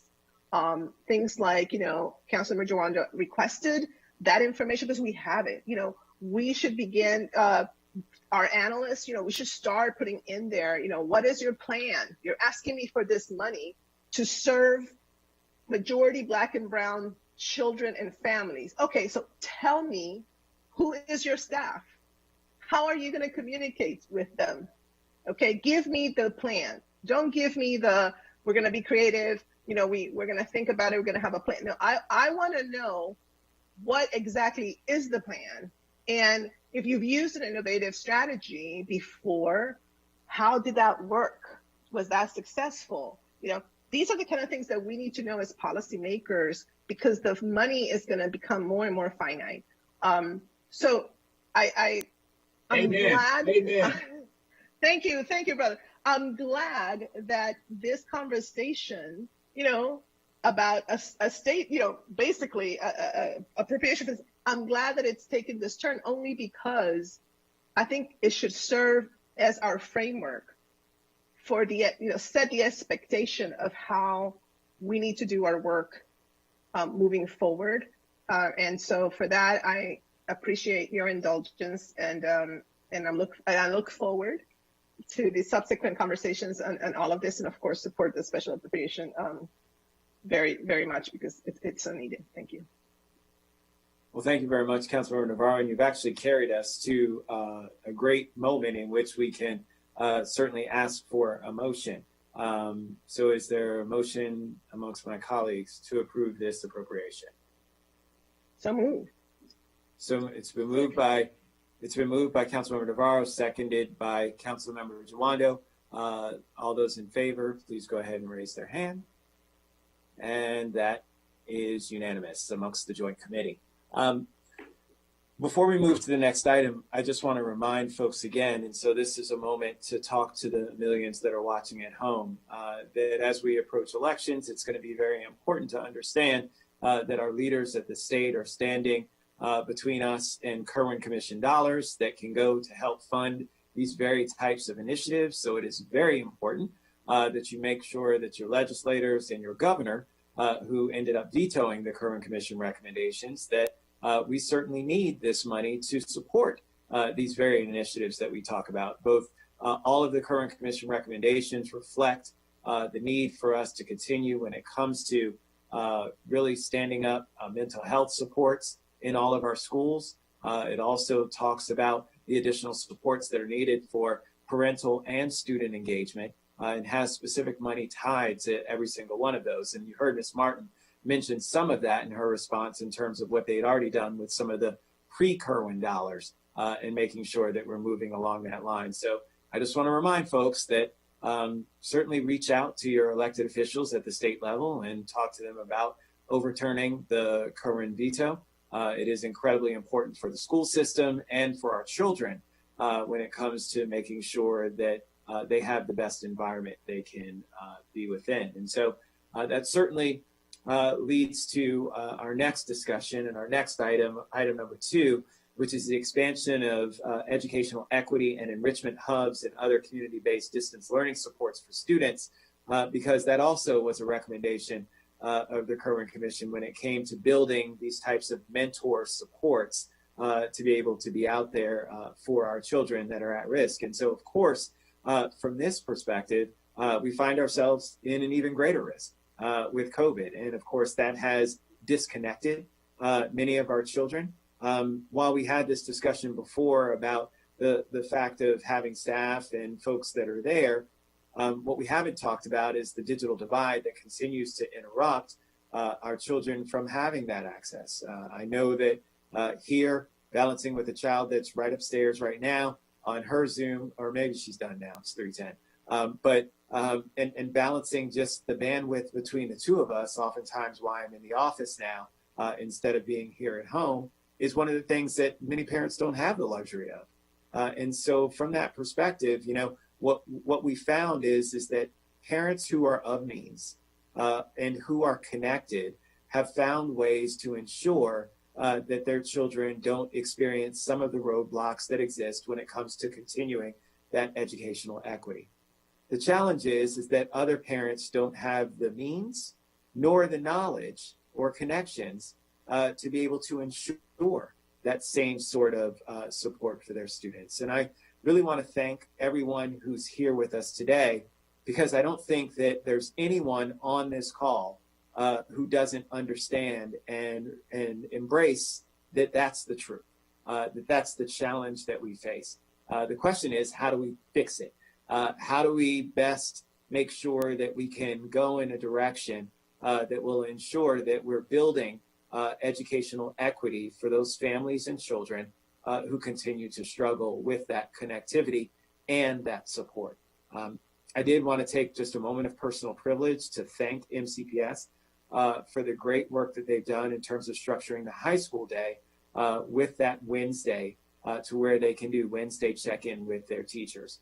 My daughter attends every single day, every single Wednesday, and has gotten tremendous help when it comes to ensuring that she's fortified with some of the classes that she's been struggling with. And we knew that going in. And so it's very comforting as a parent to know that that's there. But of course, as I said before, I'm connected. I know these kinds of things. I know what there's there to offer. I have the broadband that's able to connect her. And so all of those things are there for her that I know aren't there for so many others in the community that I live in. And so from that perspective, I hope that that gives us a good framing of where we are. I do know that my colleagues will probably have some things to add as well, but let me just say that we have a large number of people in this work session today. So I'm going to ask my colleagues, just for the sake of time, that we try and keep our comments narrow. I'm not instituting any 5-minute rule or anything like that. My colleagues know what they need to, and I trust that they'll do what they need to. This is a very important topic, and so I'm not minimizing that from that perspective. Ms. Joanne Barnes, who we heard from in our previous discussion, our Chief of Children, Youth, and Family Services with the Department of Health and Human Services. Ms. Ramona Bell Pearson, who's the Director of the Office of Community Use and Public Facilities. Director Robin Riley of the Montgomery County Recreation Department, arguably one of the best recreation departments in the United States. Adrian Clutter, our Division Chief, also with Montgomery County Recreation Department. Ms. Rochelle Rubin, again, for the Associate Superintendent of our Office of Student and Family Support and Engagement for Montgomery County Public Schools, Ms. Essie McGuire, who we all know very well, Associate Superintendent of Operations for Montgomery County Public Schools, Mr. Byron Johns, the co-founder of the Black and Brown Coalition for Educational Equity and Excellence, and chair of the Education Parents Council for the NAACP, Miss Kimberly Rusnak, who is the project director for our Children's Opportunity Fund, and Shane Tate, the program manager for the out-of-school time programming with the Montgomery Collaboration Council for Children, Youth, and Families. And so really want to thank all of them. Let me turn to my co-chair, Chair Albornoz, for any opening remarks, and then to my colleagues, and then we'll jump right into the packet. I'll be brief. I know the time is getting late. I just want to acknowledge up front the incredible collaboration that was stood up quickly to address the unique needs of our community. You heard in my opening comments regarding the previous item about the trust that has been established over years of working together. And when we're able to get programs like this off the ground so quickly, it's just a testament to that trust. And I see the Children's Opportunity Fund here represented, which I know Councilmember Navarro and a number of us worked on so many years ago, specifically for that reason, to be able to leverage public-private partnerships, to be able to leverage and break through some of that stovepipe approach to government services that continues to plague us and is an ongoing challenge. And so it's critically important that we do more of this. And I really also want to acknowledge Mr. Byron Johns and the Black and Brown Coalition that has formed and is providing really substantive and authentic policy recommendations that we all agree we urgently need to act upon to get these programs off the ground.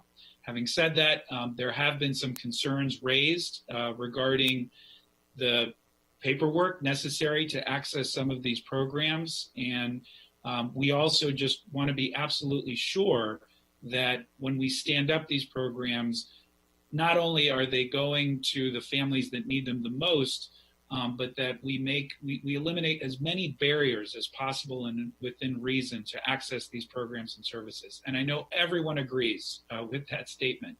And we have tried in many ways to do that for other collaborations. But this is just another example of the importance of us getting this right and being able to move forward. So I look forward to going through the packet and discussing the supplemental appropriation. But I appreciate the efforts of my colleague and friend, Chairman Rice, in standing this up, and all of my colleagues on the Education and Culture Committee who have worked tirelessly to stand up projects like this and many others up. So thank you. I yield back to you, Mr. Chairman.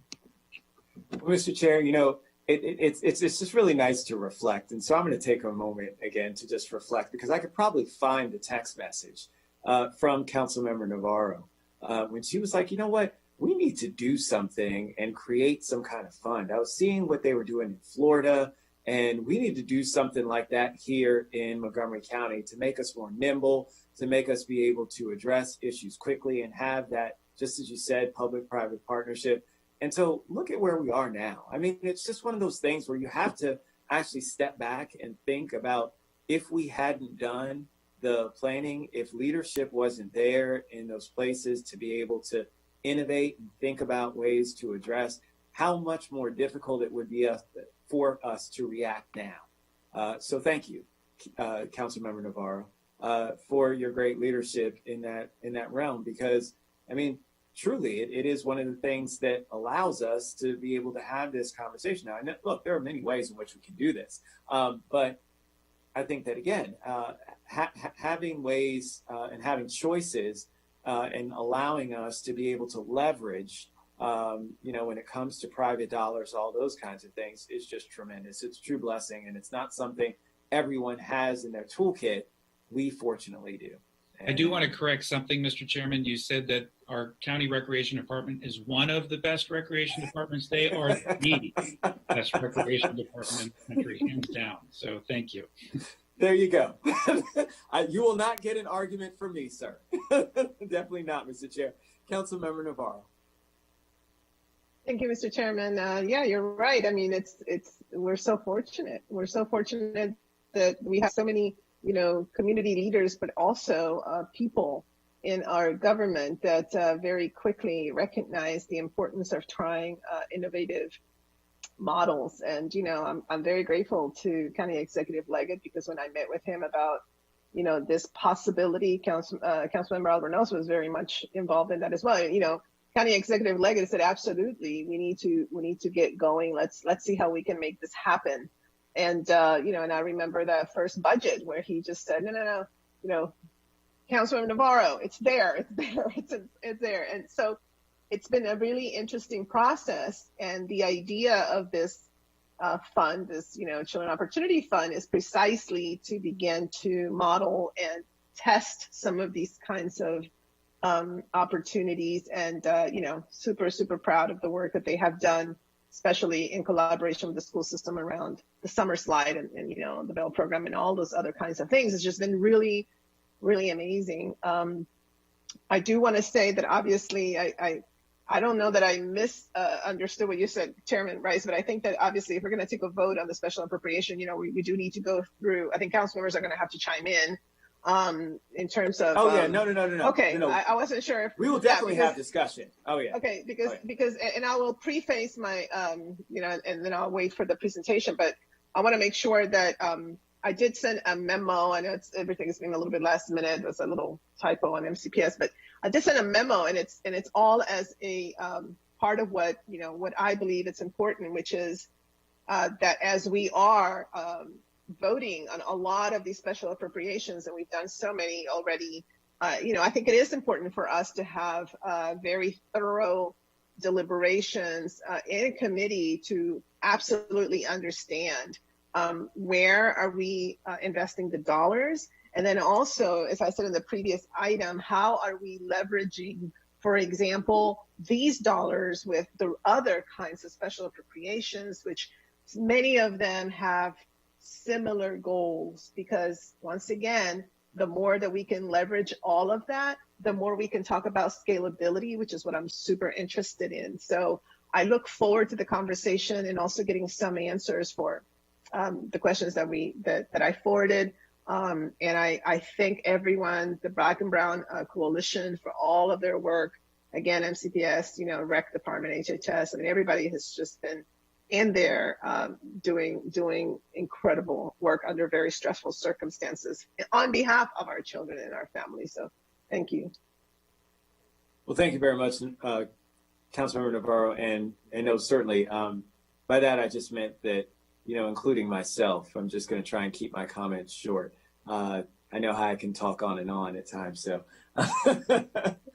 but at the same time, like I said, this is a really important conversation. And so one in which we've got to make sure we get it right, because there's so much that's riding on it. And so we certainly want to make that happen. So let me turn to Ms. Yao to start walking us through the packet. She has created a very thorough packet. I hope that folks have had the chance to read it, as well as some of the questions that are associated. Councilmember Navarro, I did see your memo and your questions as well, so I'll make sure that I put you on the list to make sure that we can get those addressed. But let me turn to Ms. Yao to get us started, and then we can go ahead and hear from some of the proponents. So as everyone knows, that there's just been challenges because of COVID, implementing distance learning, and MCPS has done, a lot of work in this area. But because it impacts some of our vulnerable children and communities in terms of accessing, education online and having supervision during the school day when parents may not be available to support them or to supervise them. There's been a lot of work going on with key stakeholders, government agencies, departments, the Children's Opportunity Fund, the Black and Brown Coalition, Cross Community Church, a whole lot of different players that have been trying to figure out options for supporting young people. So, a couple things are in the packet. There was a letter from the council president and the education and culture chair to the superintendent asking for, coordination of these efforts. And that letter is in the packet along with the superintendent's response. Councilmember Navarro also, again, raised concerns about how do we support kids, and that letter is also attached to the packet. The packet is set up with kind of the current landscape in terms of what's been able to be stood up in terms of support up to date.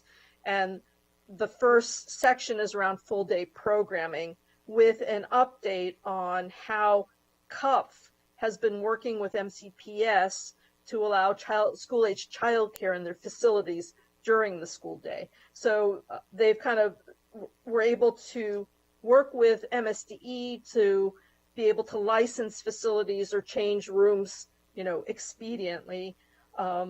And they've been able to stand up a certain number of classrooms dedicated to childcare. Right now, apparently there's about 56 schools in operation as distance learning hubs and enrolling over 800 students. And a portion of those classrooms and students are ones that we'll hear a little bit more of in just a minute, the educational equity and enrichment hubs. In addition, the council on the 29th approved an appropriation to support tuition for children who are receiving care and supervision during the school day. That appropriation also granted to providers opening costs, classroom opening costs. So basically there was an amount, about $19,500 per classroom that childcare providers were, could apply for as a grant as they opened up classrooms in MCPS school buildings. So that process was approved and actually has been underway. Joanne Barnes is here and she can explain more about what they've been doing, but the understanding is that the applications for those programs are up. The HHS has received applications for both programs. Decisions have been made on a number of applications. I have to say, again, HHS really did a lot of work to get that going.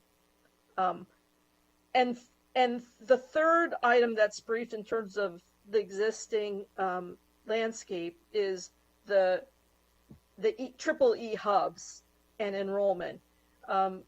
Children's Opportunity Fund and Black and Brown Coalition really did yeoman's work in standing up these hubs for, again, vulnerable low-income children that, wouldn't have the means to get this care during the school day. The table on page, I have this online, and there's a table on page 4 of your packet that shows the 9 sites that are hosting these triple E hubs, and it shows the numbers of enrolled kids, the numbers of classrooms at the sites that are targeted for service. It shows whether they're Title I status, the provider, and when they opened. And Children's Opportunity Fund has been collecting a lot of information about, or the providers have been collecting information about the demographics of the kids that are involved. They're mostly farms or state scholarship students, though there are some, actually I heard, council staff understands that there's a majority of sites that are mixed private pay and scholarship student classrooms. And that one crucial piece of making this model work is the outreach that's been happening with providers, with the Black and Brown Coalition, with Children's Opportunity Fund, and particularly with school-based staff in identifying students that have needs and would need these services and getting them signed up for this program. Council staff understood that, or I just want to point out that one of the,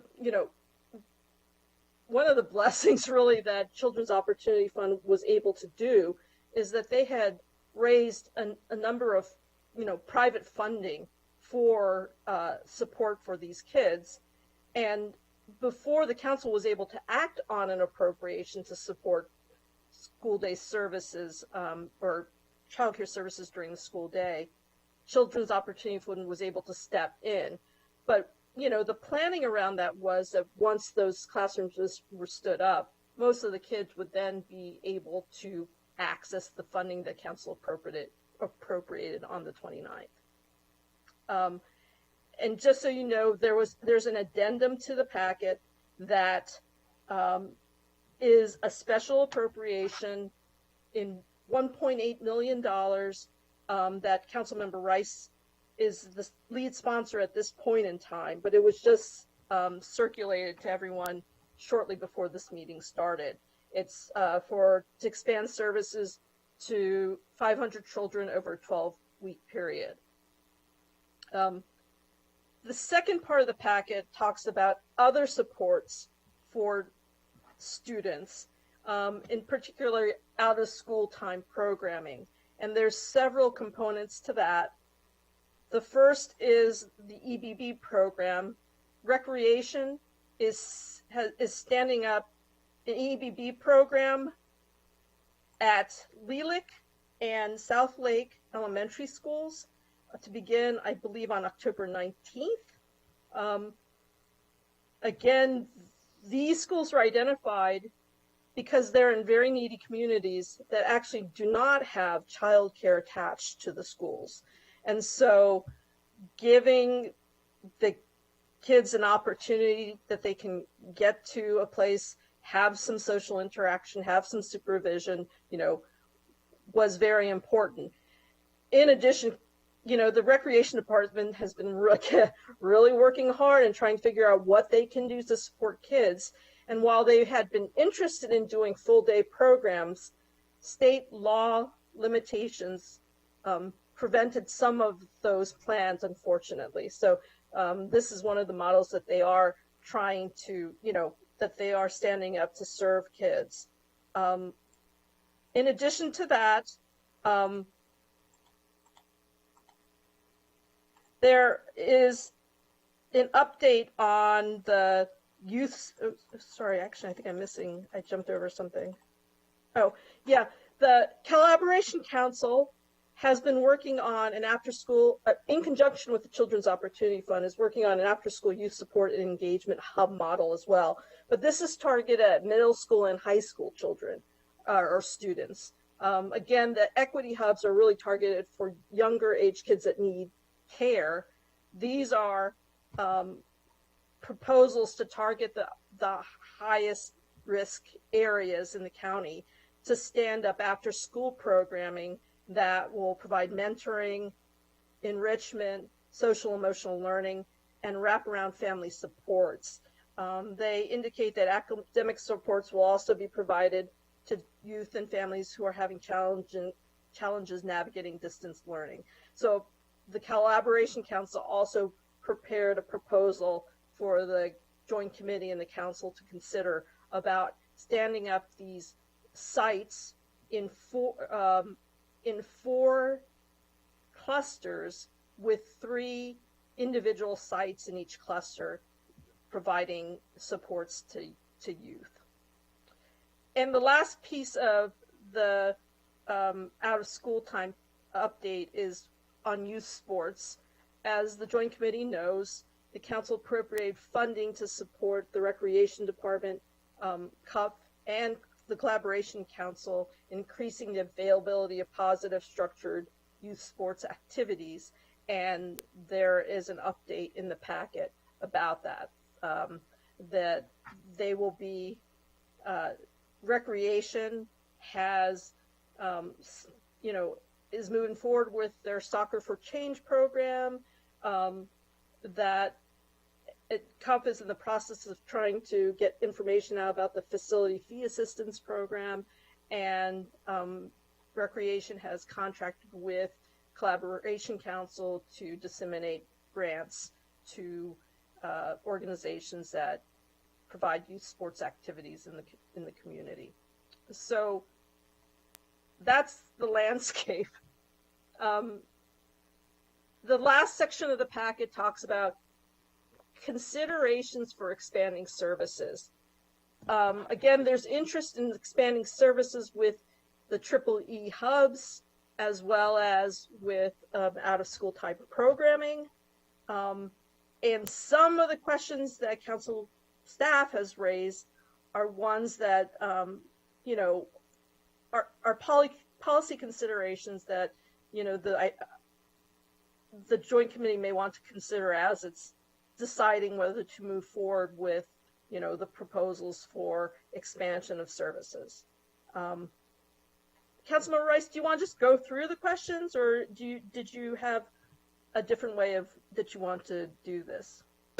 Well, what I'd like to do is I want to start with my colleagues, and I haven't seen anybody who's done yet, but I know that they have questions as well. So I want to start with that first.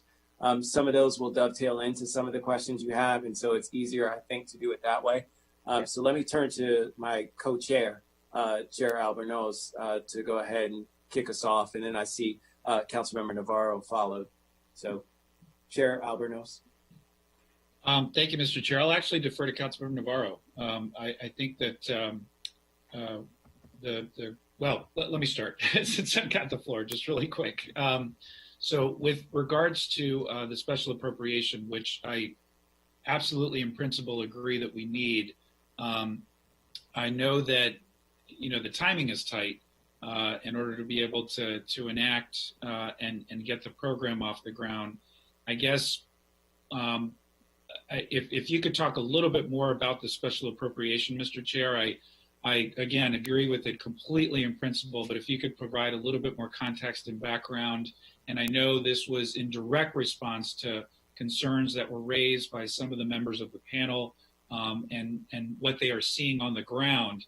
And so incredible kudos for turning around this so quickly to address those needs urgently. But I do think it'd be helpful to have a little bit of that context, and then some questions will probably flow from there.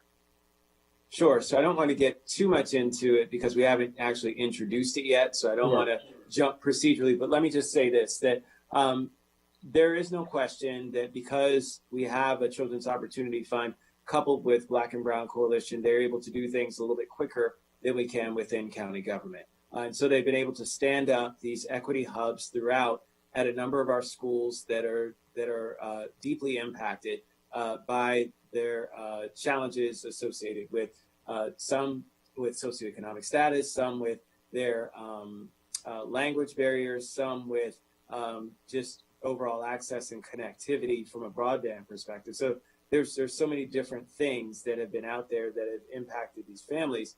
And what Children's Opportunity Fund coupled with Black and Brown Coalition have been able to do is actually stand up cohorts. Instead of saying that I'm identifying a family and putting that family with a provider, and then really not having a full class to be able to stand that up. So from a financial perspective, makes it incredibly difficult for them to do that. They're actually bringing cohorts. So they actually reach out to the community, grab a number of impacted students and their families, and then bring them all in together, which creates a better, I shouldn't say better, it's faster and more sustainable from a financial perspective for the provider in terms of that model. And it's so while we should be doing all in terms of creating equity hubs throughout the community, I think that this model is one that represents expediency. And that's one of the things that we've talked about. We talked about it in the previous conversation, and we talked about it on Tuesday. It's one of the challenges that we face with just contracting and how our procedures and processes are, right? And I understand that. It's not to, somehow minimize the great work of our executive side when it comes to trying to make these things happen, but they have procedures that they have to follow. And so from that perspective, it makes it so much harder to be able to do something fast and to do it a certain way. And so that's what that basically encompasses. But let me turn to either Kimberly or Byron, because I know that that's just more of a 30,000 foot view. there's work that they're doing in the classrooms right now that they can tell you about. They can tell you about how they've done this at a number of schools and the successes that they've seen and have had. We had a great conversation about this last a couple days ago. And so from that perspective, they can share with you some of those greater details, Mr. Chair. I just wanted to give you that kind of overview in terms of why I think, yeah. That was perfect. All right. Ms. Resnack. Great. Yep. Good afternoon, council members and all other fellow citizens and the survivors of COVID here. I will quickly just share the perspective.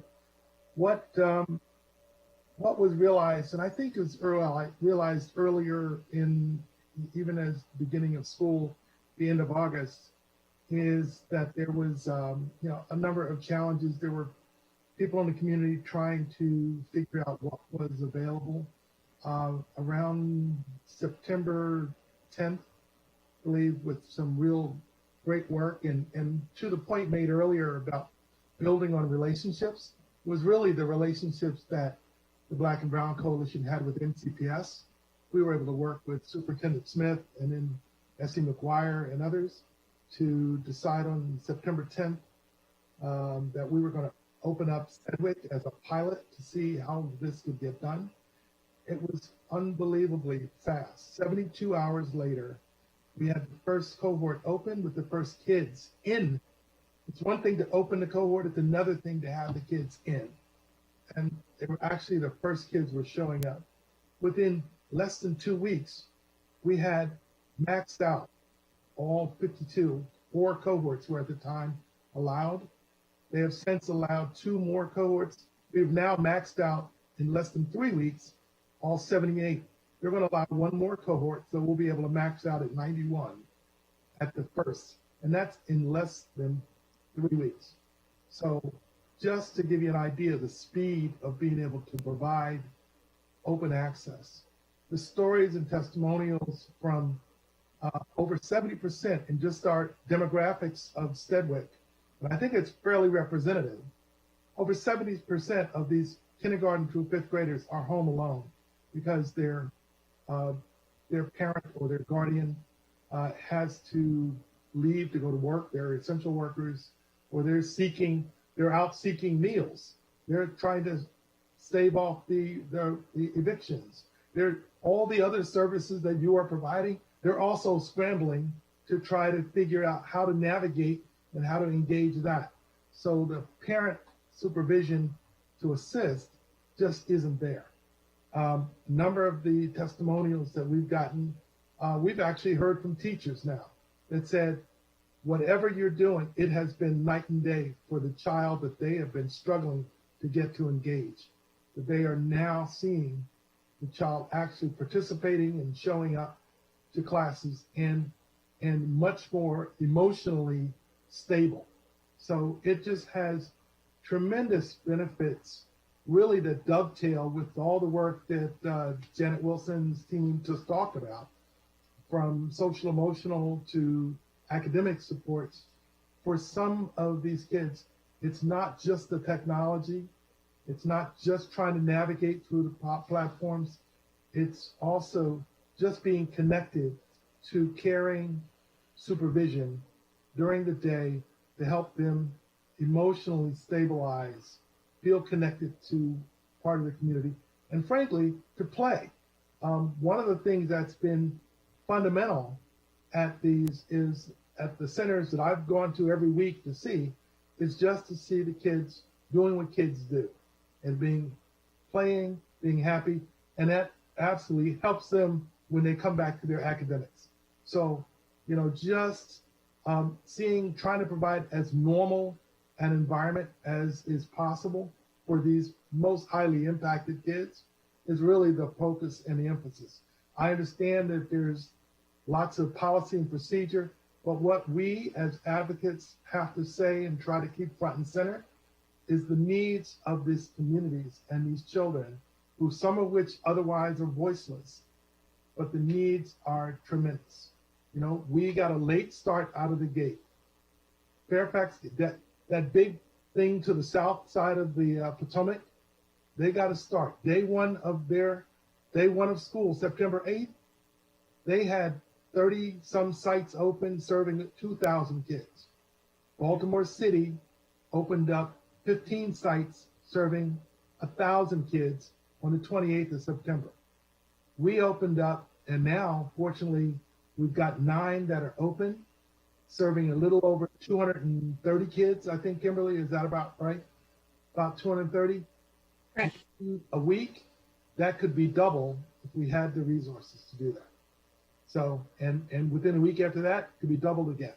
So it is really the speed of being able to get access, and kudos to the MCPS team, because a lot of the lift, a lot of the real challenge, and this is something that we've talked with Joanne Barnes and others, a lot of the challenge is connecting and finding these families. That's not an easy thing. They're not people that you put up on a website and they're going to go find it. There's all sorts of challenges where they're not at the address that they have a record for them. They've had to move to live with other families in a temporary, or they're homeless. There's so many challenges, and these hubs have provided a stable place for these youngest learners to be able to feel supported and to re-engage with the virtual learning. That's all I wanted to say on that. Thank you. No, Thank you very much, Byron. Kimberly? Yeah, thank you. Good afternoon, everyone. Thank you guys for giving us time to talk about this really important issue of how do we support and serve our kids during the pandemic. I think, so back in July, we started mobilizing philanthropy to say we're really concerned about what's going to happen with kids once, we go back in this virtual setting. And so starting the end of July and then into August, we raised over $550,000 of private philanthropic dollars to be able to kickstart opening up these hubs as soon as schools and HUP and MCPS allowed programs to open. And so, reading through Councilmember Navarro, a lot of your comments and questions, this is a lot of what we've struggled with as we've built all of this work. How do we equitably make these services available for children in greatest need? One of the shocking pieces to me that I realized this last week as we were looking at what schools are open and what are not, there are only 9 Title I schools out of our 31 public schools that have childcare open in them right now. Because there's not a provider there, or the provider that is there is a smaller business and is really struggling to reopen. And so as we've looked at where we would like to open up further hubs, we really are targeting opening up in those Title I schools because we know those are the communities that need this support the most, but also looking for providers that are in nearby schools so that hopefully the barrier of transportation will not be a hindrance to too many families, although we have definitely heard that since we've started doing this work.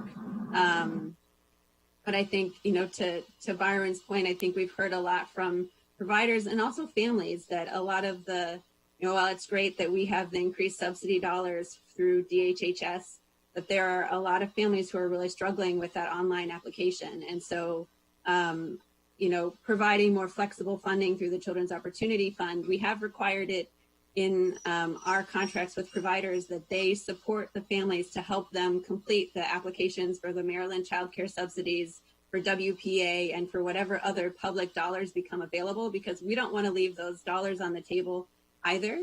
If we're able to access and help families to access those dollars, we want to do that. But we've built it into our contracts so that we can get the kids in the sites as quick as possible. And then we can work through behind the scenes how or where we're funding them, and we fund them up front. And then if they're able to get those public dollars, then they repurpose our dollars for further scholarships later on. And so we're trying to really work with the providers and the families to get as many of these stood up as fast as possible to really stem that learning loss and to provide kids with a safe place to be that will really help with their emotional and just kind of mental state of being right now during a lot of this uncertainty. So let me say thank you and turn to Councilmember Navarro. But I think that, again, the great work that you guys have put in is tremendous in terms of really, again, providing multiple pathways in which we can provide assistance to our families and students who need it most. Councilmember Navarro. Thank you so much. And I'm really grateful for this conversation and this particular proposal and hearing from the Black and Brown Coalition what they have done in order to respond to this extraordinary need. I mean, we're like now what, like, you know, middle of October, and there is no doubt that many of us have continued to ask these questions because we've also been super concerned. And so the questions that I forwarded are really part of the, I think, just overarching picture that we have tried to address on the council, which, you know, stems back to, again, all the special appropriations that we have started to adopt since April, including, you know, two particularly targeted COVID-19 initiatives, the Por Nuestra Salud y Bienestar, which is for our Latino community, as well as the African American Health Program. These are targeted initiatives because we recognized that we were providing a lot of different particular types of service out there, but the numbers were continually to be disproportionate for our Black and brown communities. And so for this particular special appropriation, there was just a few things that I was wondering about. You know, the responsibility, of course, of our school system is to make sure that all our students are receiving the proper, you know, utmost free education. And so I guess I was a little bit surprised that we had not heard from the school system regarding the need to strengthen and expand these hubs, right? I mean, I know there were about $60 million with the CARES Act that went to the school system regarding this. And the reason why I think it's important, notwithstanding, you know, us approving the special appropriation, but there has to be, I think, at least I want to know, what are the plans? You know, we had a conversation about, for example, how after November, you know, many of the schools may now have to start being utilized. We talked about the need, and something that I brought up in our last session, of our community use of public facilities, our Department of General Services,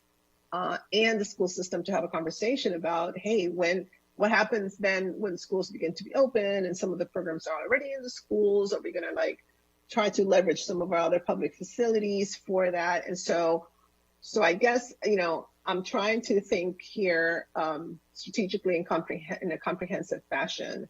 So, you know, I absolutely think it's really important to approve this. We heard, for example, the number of students who have been disengaged, the 1,500. I, heard today that many of those are middle and high school students, and some that perhaps have moved out. But do we have a sense of the universe of students, number one? How exactly is MCPS providing the appropriate support and technical assistance to the Black and Brown Coalition and the Children Opportunity Fund in order to, be able to serve this universe, right?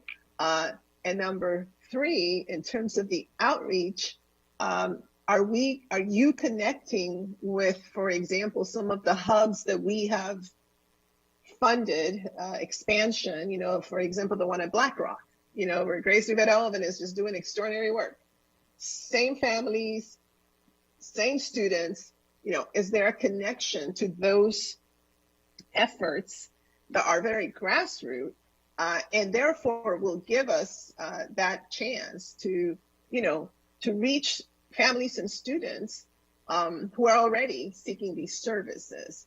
So I'd like to know, what is the universe? What exactly is the role of NCPS?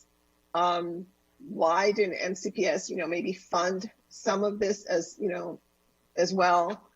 Because at the end of the day, we're talking about education. I mean, we're talking about children that need that support. And then the issue of the universe, which I still don't know. Plus, what are the plans for, after November or January? What are the plans to continue to provide this kind of support? So let me turn Councilmember Navarro to maybe Ms. Rubin. I thought that we had Ms. McGuire on the line, but I don't see her anymore. So let me turn to Ms. Rubin, I guess, or whoever else from MCPS can answer this question. But let me also just preface that part of the conversation was around the continuation of this work, because these are hubs that, again, and that's why I referenced about Kerwin, that need to go in and be there in perpetuity.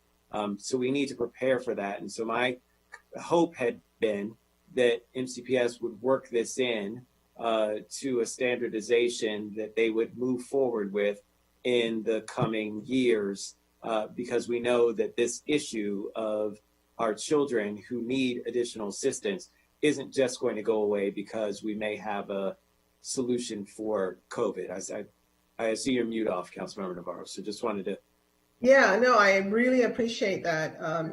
I'm cognizant of that. I guess, you know, I'm kind of a realist. So I know that in terms of the Kerwin funding, you know, we're going to fight real hard and continue to talk about that. But there is, you know, we're still in the middle of a global pandemic. We're really concerned about, you know, are we entering another era of spike in cases? I mean, there's just so much at stake right now and uncertainty, and which is why I keep going back to this conversation around how are we leveraging the resources, you know, and if we appropriate funds in one particular arena with similar populations, you know, almost every single special appropriation has that particular component in it. So while the hubs, let's say in Germantown, are going deep into the community, talking to those parents, you know, sticking them out, there's a trust that has been established, you know, could MCPS and this effort, right, take advantage of that, because it's already, they've already done a lot of that work. Are we doing that? You know, I'm just curious, because I am so worried, Chairman Rice, that in terms of resources, how in the world are we going to be able to secure the amount of resources necessary for scalability? Yet there's just a lot going on. There's a lot going on right now, really good work, but a lot of it targeting the same communities. And I'm just curious, you know, how are we doing that? And how will this special appropriation then be incorporated in all of that, you know, schematic? Of course, I know that identity and a lot of these organizations are doing great work, but those additional things that we put in place, you know, how would this interact with it? And do we need to include language in the special appropriation that, you know, that basically says that this is something that we would like to see? So Ms. Rubin, so I'll turn, Ms. Rubin, I'm sorry, I'll turn it to you to answer on behalf of MCPS. Sure. So to begin, in terms of how we have partnered with the Black and Brown Coalition and COF, we have, since the inception, been right alongside them in they identified their schools, they brought that to us, and what we've done subsequently is work very rigorously alongside them, and also keeping in mind that we do have we have the students on the virtual platform, but to Mr. John's point earlier, you know, some of the students may be a little bit more invested in the platform now that they have that child care piece available to them through the equity hubs. So within our Office of Student Services, as well as Pupil Personnel Services, we've worked closely to work alongside families, to bring the hubs in as a component of our student well-being teamwork, so that our schools are aware that this resource is available for families, helping to identify those families. And as you know, our families are very used to the MCPS model and staff members. So one of the barriers at times has been the school, if the families are not familiar with RT, or they're not necessarily familiar with the Black and Brown Coalition, they're a little hesitant to, even if they need the service or absolutely could benefit from it or use it, they are a little bit reticent because it's not commonly known to them. So that's where Can I just ask before I lose my train of thought? So I guess, I mean, one of the things that's bothering me a little bit is that, and I'm not, it's just the way it's coming across to me, is that there seems to be a little disconnect because we knew that when this pandemic hit, we were going to have a particularly large proportion of our students who were going to be disproportionately affected, right? Even more than what we usually talk about. We just knew that. I mean, and MCPS obviously has to know this because, of course, as you were saying, principals and teachers, PPWs, I mean, everybody knows, right? Parent community coordinators, everybody is aware of like the needs that exist out there. They're intimately familiar with their school community. So I guess one of the things that I'm just surprised is the fact that, this particular model had not been necessarily launched by MCPS right away, number one. Number two, once the Black and Brown Coalition stands them up, I don't know, maybe I'm wrong, but it just seems to me like this has not been embraced fully by MCPS or supported fully, when actually it should be the opposite. MCPS should be providing, given that, this coalition and this model obviously is going to work. It's grassroots. Why wouldn't MCPS embrace it, provide the outreach, provide the support, provide the technical assistance? How come we have just a few, and now the council has to, approve this funding in order to address something so fundamental, right? And again, I mean, I'm just a little surprised because it's not like we're a school system where we have a small number of students who we know may have these needs. We're a school system that's majority of color with, I don't know what, 60-something thousand schools, students that receive farms, very high ESOL rates.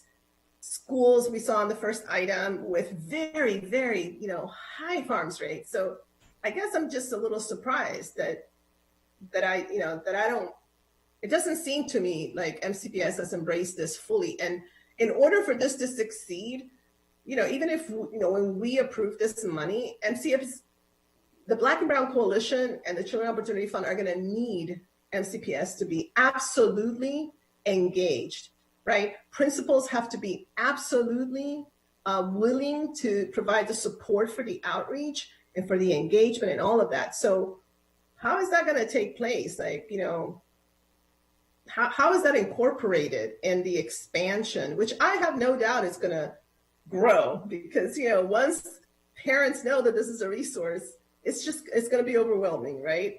So I'm just curious, and I apologize for interrupting you, but it's not clicking for me. And maybe I just haven't, heard fully the history, but it's just not clicking for me. It doesn't seem like the school system is fully engaged and involved. So, Councilmember Navarro, thank you very much for those comments. The school system certainly is committed to the space utilization. Where inside we have Wi-Fi, the students have the equipment necessary to log on. We have spent a significant amount of money to ensure that our students are well equipped with the technologies and the extra material resources actually that they would need as they come into the care and the care centers, the child care centers that are being provided. And certainly we support and endorse the fact that as the students are coming in, they're being tapped on the shoulder to engage in the learning while they're with us. So certainly there is no doubt that this collaboration is definitely a very timely one, more now than ever. As Ms. Rubin had indicated, we are working to help identify families. One of the things that we know and that her staff has identified over time is that we are critical for that identification because the families are a bit reserved in who they interact with. And so they may not know the Children's Opportunity Fund.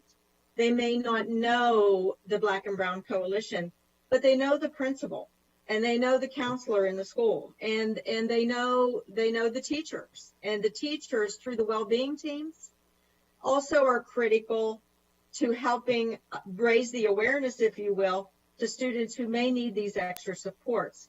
So I really, and I'm going to let Derek speak a little bit to the space allocation pieces, because I don't have those numbers in my head.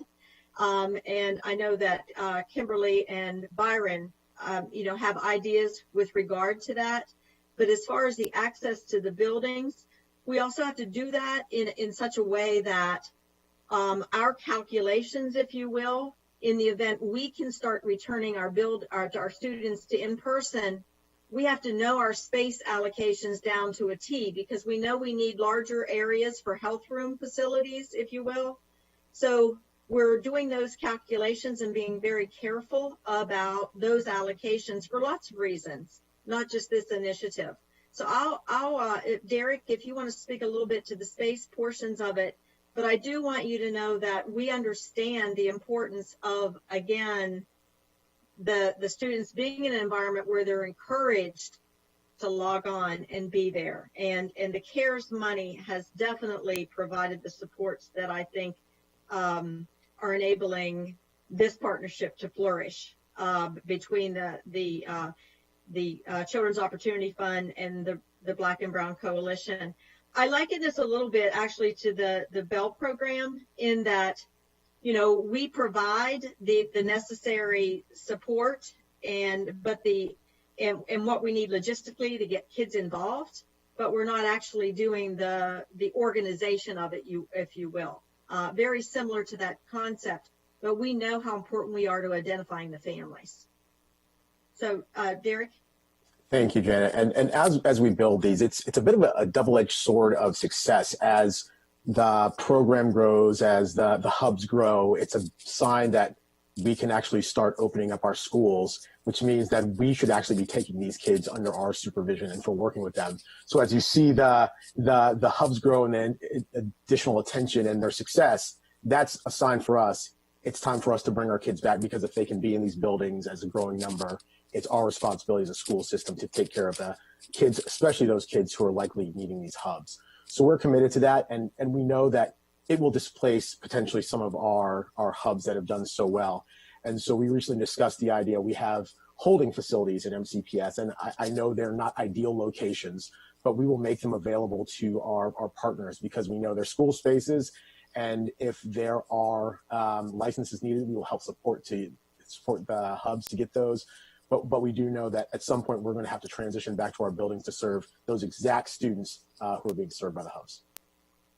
Thank you very much, Mr. Chairman. I appreciate that comment, Mr. Turner, because I think that there is, in addition to the issue of students not logging in, I think we all have been worried about, students who may be left alone at home, right? Students who we know have additional, needs. I mean, aside from just logging in, et cetera. And, but we're also cognizant that the school system is not ready to open. So it's kind of like, what do you do in the interim? And I think that's why these hubs have been so important. And again, I just really want to express my my concern and my hope that even as we're in this interim time before school starts to open, that as these models are able to be stood up, that MCPS please provide as much technical assistance. The Bell program was a little bit different. I mean, they did hire MCPS school teachers and they did a lot of things, and so to the extent that as Ms. Wilson was saying, we can maybe parallel something like that. It would be so important, because then when the students come back to school fully, they will be ready. They will be, they would not have had as much of an impact. And I think that's why these hubs are so important as well. It's going to help MCPS actually begin to integrate again those same students that, if not because of these hubs, maybe they would be in a much more difficult, space academically and socially, right? So, so I just want to make sure that there is that kind of continuity. And just very quickly, the question about the universe, is there a thought? Is there any any information about the potential? I mean, I know that there's this request the council member Bryce had put forth. Do we know what the universe is? And I'm just trying to understand roughly what the scope might be. So I'll jump in here. There's two things here. We did a data poll for this effort, and roughly 150 students-ish at the elementary level who are farms eligible that haven't been connected to the system would fall into this category. What Councilmember Jawanda raised earlier is that there's this gray area of people who might have logged in but aren't actually engaged. And so that might be a growing universe, but those are the ones that will pop in maybe for a few days on our radar and then be resolved. So we're working with those and seeing what that universe could expand to or contract to. But at baseline, we know there's at least 150 students who haven't connected yet who are farms eligible. And in early childhood and in elementary school. Correct. Yeah, because the others are middle and high, and they need brought in and sat down and tapped on the shoulder to say, log on. So, yes. And Derek is right. We are doing the logistical planning around what the possibilities and the potentials are to bring our children in, which is why we are being mindful of space utilization. Because even feeding children will take triple the size of facility, at any given time. So all things considered, we are committed to helping locate these families. Thank you.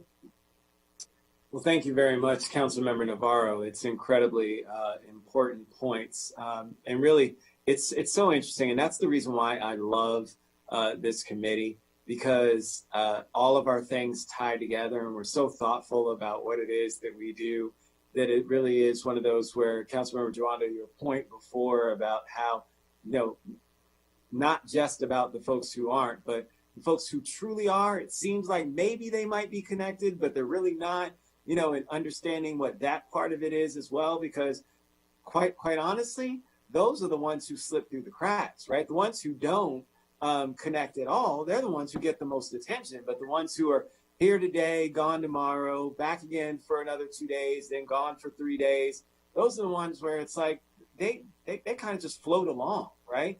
And they need it just as much. And so to your point, Councilmember Jawanda, that's one of the things, and Councilmember Navarro, thank you for, again, this has to be a team effort. We have to all do our parts in making sure that we can make this happen.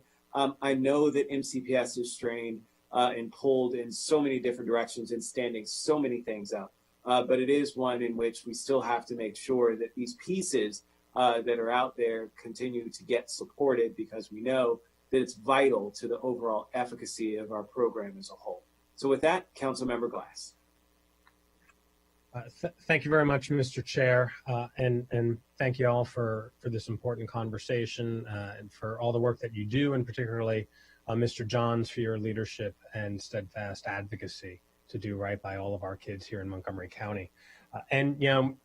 This conversation reminds me about my childhood, quite frankly. And, I was a latchkey kid starting in second grade.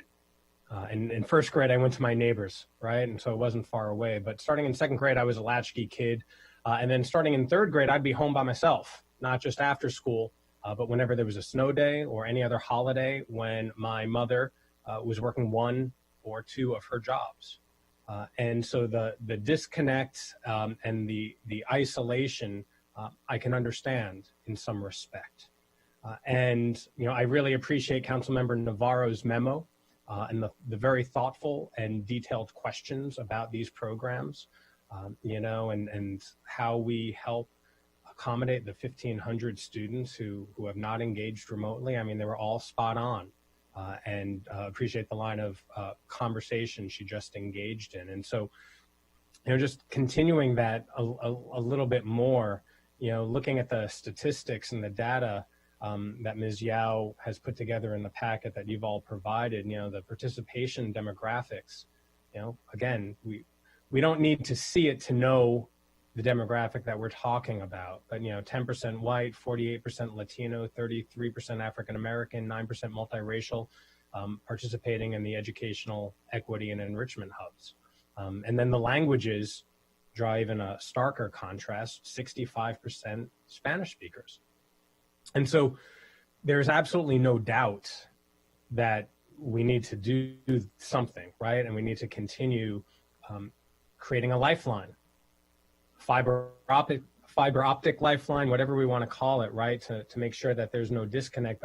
But my bigger question, and again, I think Councilmember Navarro was getting to this, is who's best positioned to help coordinate and do some of this work, providing oversight over some of the metrics, and tracking some of these impacts for the dollars that we're investing. I heard what MCPS had said, but I'm going to go back and just broadly ask the question that who is in the best position to help coordinate and provide oversight for this project?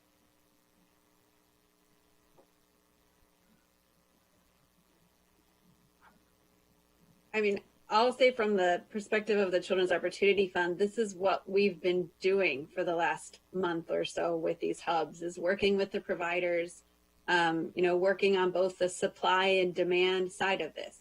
What are some of the barriers to providers opening up, and working with them, specifically some of the ones that are smaller businesses and in the Title I schools where we really need them to open, and trying to figure out what are the barriers to them opening up.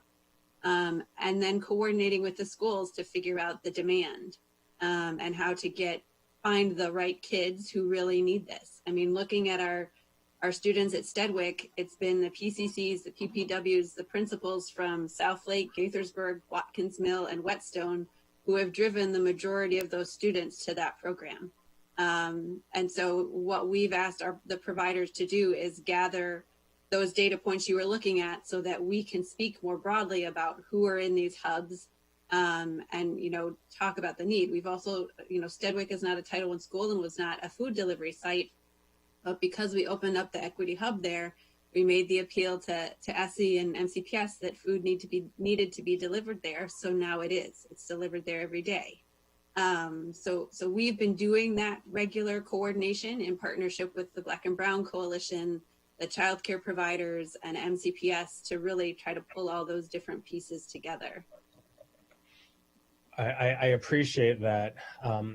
And so it sounds like that you are able to manage the inside outside of the walls to make sure that the community needs outside are met, as well as the academic engagement that's happening inside. Right. And that's, also I think part of what helped with, for example, Daly Elementary School, they're now up to 45 kids being enrolled with KidsCo at Daly. And it was partners like, Thriving Germantown and Family Services who have helped us do the outreach and reach the community in that neighborhood to let them know that this is available. And one of the other schools we're working with is Wheaton Woods, and it has taken them much longer to get to higher numbers because there is not a similarly based, community-based organization who is working in that neighborhood and has those connections. So I know the principal at Wheaton Woods has been somewhat regularly attending some of the Thriving Germantown meetings saying, okay, how can we get something like this here that will help us wrap our arms around the kids in this community? So it really is that coordination and partnering with the public and private sector to make all of this come together. Yeah, I'm curious if Ms. Tate and the Collaboration Council have any thoughts about that, and I see you nodding, so. Yeah.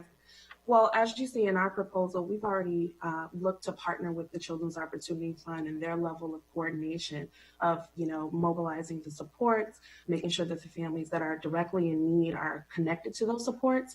And then on the back end, doing the coordination of the providers and ensuring that there are metrics that are clear to the providers and that we're measuring and reporting the impact of all the good work that the Children's Opportunity Fund is standing up. So we do stand capable and ready to partner in this effort as well to help coordinate the providers, their data reporting and the metrics so that we can see the measurable impact that this is undoubtedly going to have. Sure, and then that just leads, I appreciate that. And then that leads just to the last, again, a broad question I have is that where does this go, right? And I think Mr. Turner was kind of referencing, schools reopening at some point. If I were to read in between, or interpret what you were saying, and does this then, is that the plan, that when the pandemic and the crises subside, that we go back into the classroom and then all of this work just kind of goes away, right?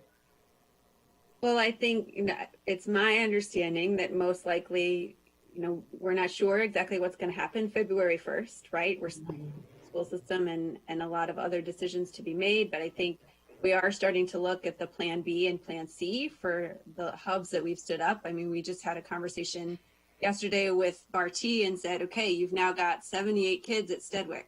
What happens if come February 1st, you only have 2 classrooms instead of 6, and we need to find alternative locations? The challenging part with childcare, because that's what this technically is that it's licensed and overseen by the state. And so we need to start planning now for where those sites are going to go, so that the children can continue to be served. Because it's my understanding, and Byron, you can chime in too, in conversations you've had with the school system, that we'll probably come back in this hybrid model. And so we will need to come up with, different opportunities of how to serve kids who might be in school 2 or 3 days a week, and then we'll still need a safe place to be in those other 2 days. And they can't commingle and mix with a lot of other kids because we're trying to reduce the spread. And so it does become this interesting challenge of how do we do that? And honestly, my biggest fear is if we don't start planning now for February, we're going to be sitting here in February or March like we are now in October, saying we knew this was going to come and we didn't plan enough, and now we don't know what to do with our kids. And so, we would like to start thinking and planning and figuring out what are the assets near the schools where we're at, so that we have those backup plans when things need to shift. You're absolutely right, which is why we're having this conversation and devoting as much time to it as we can. And if I'm I going to may jump into, no arguments here. The time that it takes to get a site licensed is something we really have to be cognizant of. We can look for public space, but we also have to make sure that it meets the requirements for childcare. So as soon as MCPS can let, government and Children's Opportunity Fund and all the stakeholders know what the plans are for the buildings or what you're thinking, then again, the sooner we know that, the better for planning purposes. And actually, though, even if we're looking at space that's going to be licensed, at that point, we can be looking at providers that are, in other places, not necessarily in the sites where they are now, because the limitations on standing up the hubs where you're doing existing providers in school space. If we're looking at other space, we could be going potentially towards some of the communities that are isolated and high farms but don't have childcare providers. Right, and I know that in the packet that was one of your questions about where they should be expanded, and excellent question, and we're working this out, and the data clearly informs me as to where those sites need to be, but I appreciate you for pointing it out. I'll just close on this, being cognizant of the time. The COVID conversation that we've been having in county government has required us to be nimble and to adapt to everything. And so what I'm hearing in this conversation is that while we don't quite know how long this will go, and we don't quite know when schools will reopen, so many different moving parts and considerations to make there, we need to adapt, and we need to be accommodating, and decades of government policies, procedures, right, can change. And we need to, I think, conform to whatever the new normal might be. And so I just leave on that note, knowing that government is not always the most able to adjust so quickly. But we on the council and in county government have recognized a number of areas where we've been able to do that in the last number of months. And so we'll keep pushing to make sure that we're able to do that so that we can do right by all of our children here in Montgomery County. So thank you all very much for this conversation. Thank you, Mr. Chair. Ms. Tate, you were going to add something before I turn to Councilmember Navarro? Yes. So the pilot that we did propose for the high school sites is really a part of a larger issue that we want to help the county address. And that issue is, how do we coordinate a collective impact approach to all of this? For a system like the school system, when it has our young people for a bulk of the year, and then an event like COVID-19 happens and it stops their ability to support, how do we layer and leverage all of the funds, the resources, the organizations that also touch those same young people, so that those systems can stand up in the ability to partner with the school system when it cannot be the primary anymore?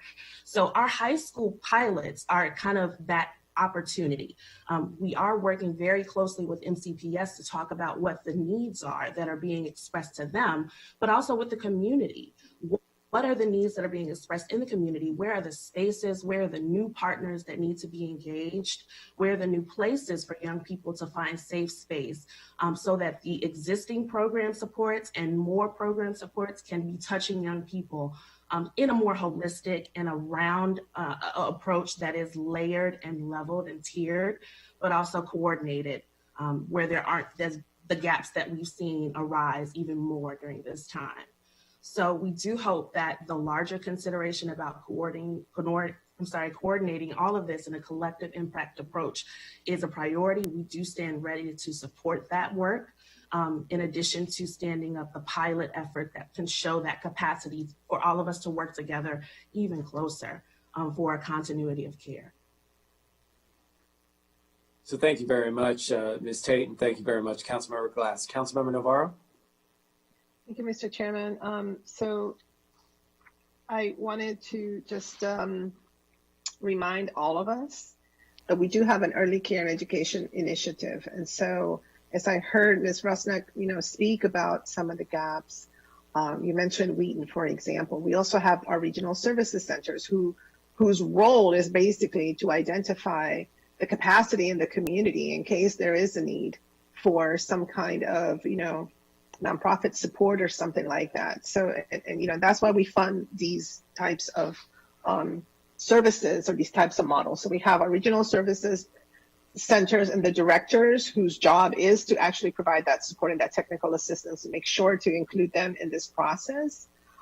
We have the early care and education initiative. So if there are needs regarding the availability of licensed childcare, that's what this initiative is supposed to be doing. So there should be a nexus between, the early care and education initiative and this particular effort. We also, I think, we approved $17.6 million for childcare support, for childcare providers. So again, that is money that is also connected to this conversation that we are having. Something that Councilmember Glass just, also pointed out. It's like we're approving all this money, and we have funded in the past all these particular programs precisely so that in moments like these we can leverage them. So let's not forget that.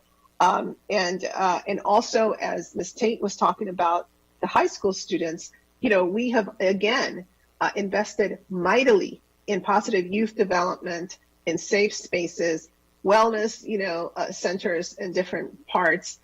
So those resources also need to be taken into account as we're trying to target this population.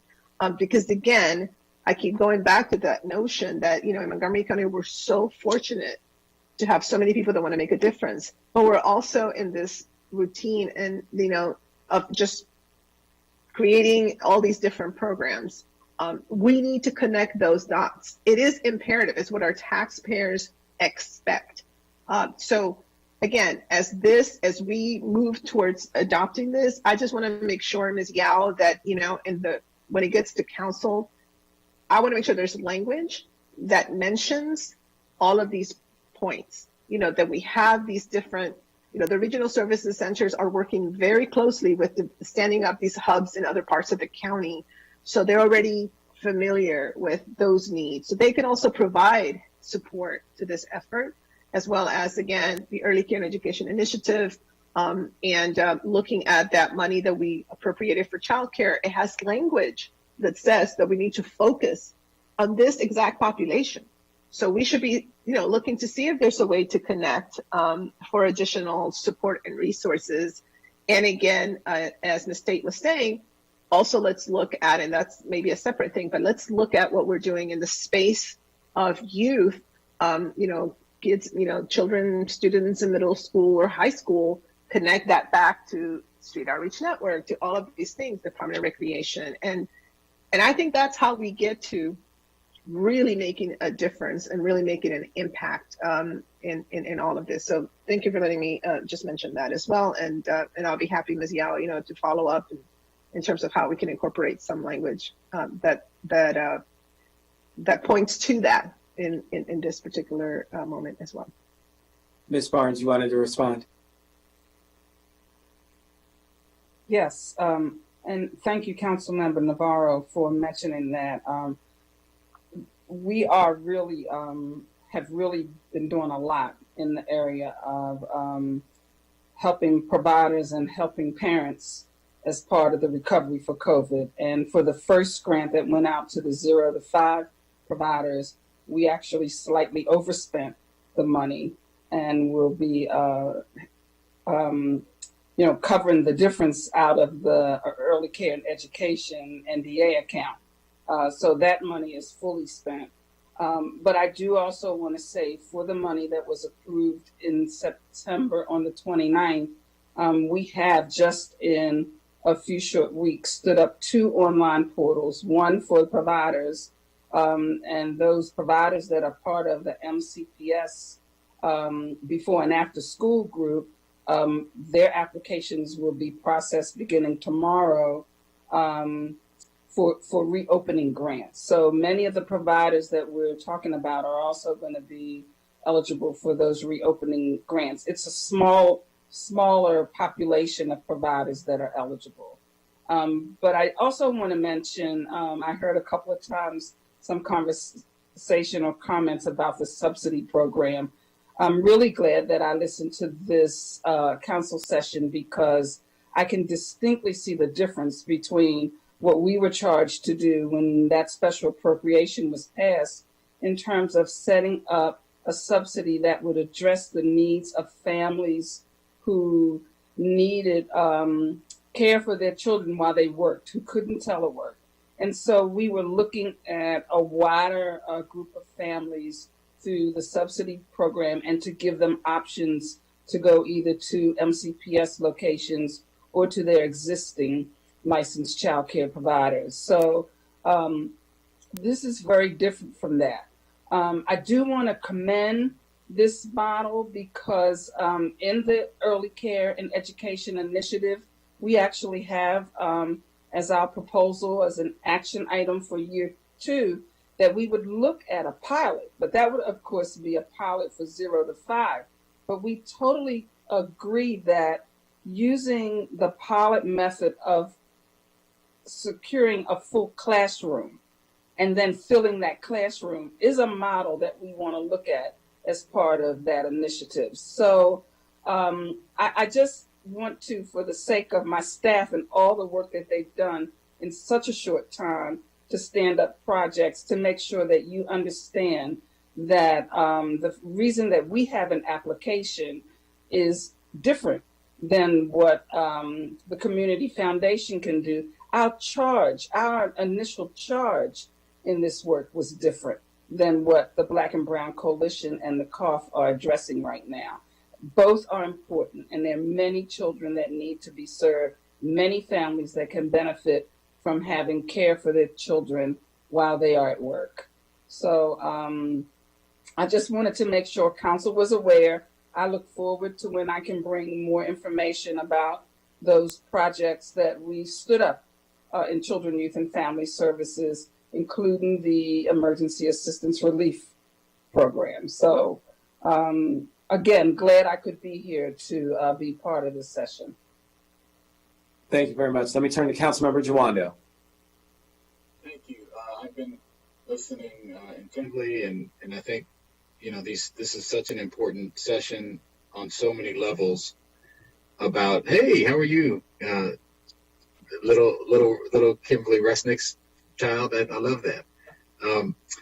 And we've got so much to do for our students. And I just want to put a plug for, yes, more coordination, but I am very supportive. And about a month ago, when I first saw the Collaboration Council proposal with COF for the middle and high school students, I think that is something we do need to move forward on. I know it's described here as a discussion item, and we'll take it up in due time. But I just wanted to signal to my colleagues and to Ms. Yao, and I've talked to Councilmember Rice about this as well in class, that that is an area where we have significant work. And if you look at the numbers that Ms. Rice brought up from MCPS, a large portion of those students who are not logging in, and I'm sure there's even a larger number that are on that teetering stage. I like that referring. This is an area where we need to do a lot of work as well. So I just wanted to mention that for the good of the body, and look forward and agree with much of what has been discussed, and look forward to plugging through and working together collaboratively on this. So I appreciate everyone's work. Excellent. So, Mr. Chair, Mr. Co-Chair, I think that we are good in terms of, I know that we've reached the late hour. It's pretty much at the end of where we said we were going to be. But I think that, Ms. Yao, we've addressed many of the points and questions that are there.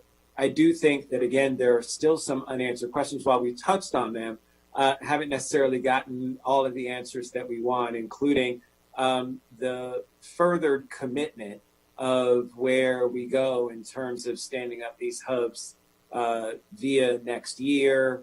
Councilmember Navarro brought up the great point about making sure that we're utilizing the funds for the appropriate things and not, again, over-layering on top of each other. And again, I don't want to put words in her mouth, but that we are understanding that money that we've allocated for these different kinds of things that are very similar in nature, are we doing the best with using taxpayers' funds that are very minimal at this point, right? We don't have a lot of flexibility for the things that we need, and can we not gauge ourselves in a different way to avoid having to continue to supplement, after supplement after supplement of appropriations when we've already dedicated ourselves saying that these were issues that were before us and important. So I think that that's still something that we need to answer as a whole. And so I think that her request in terms of ensuring that that sort of wording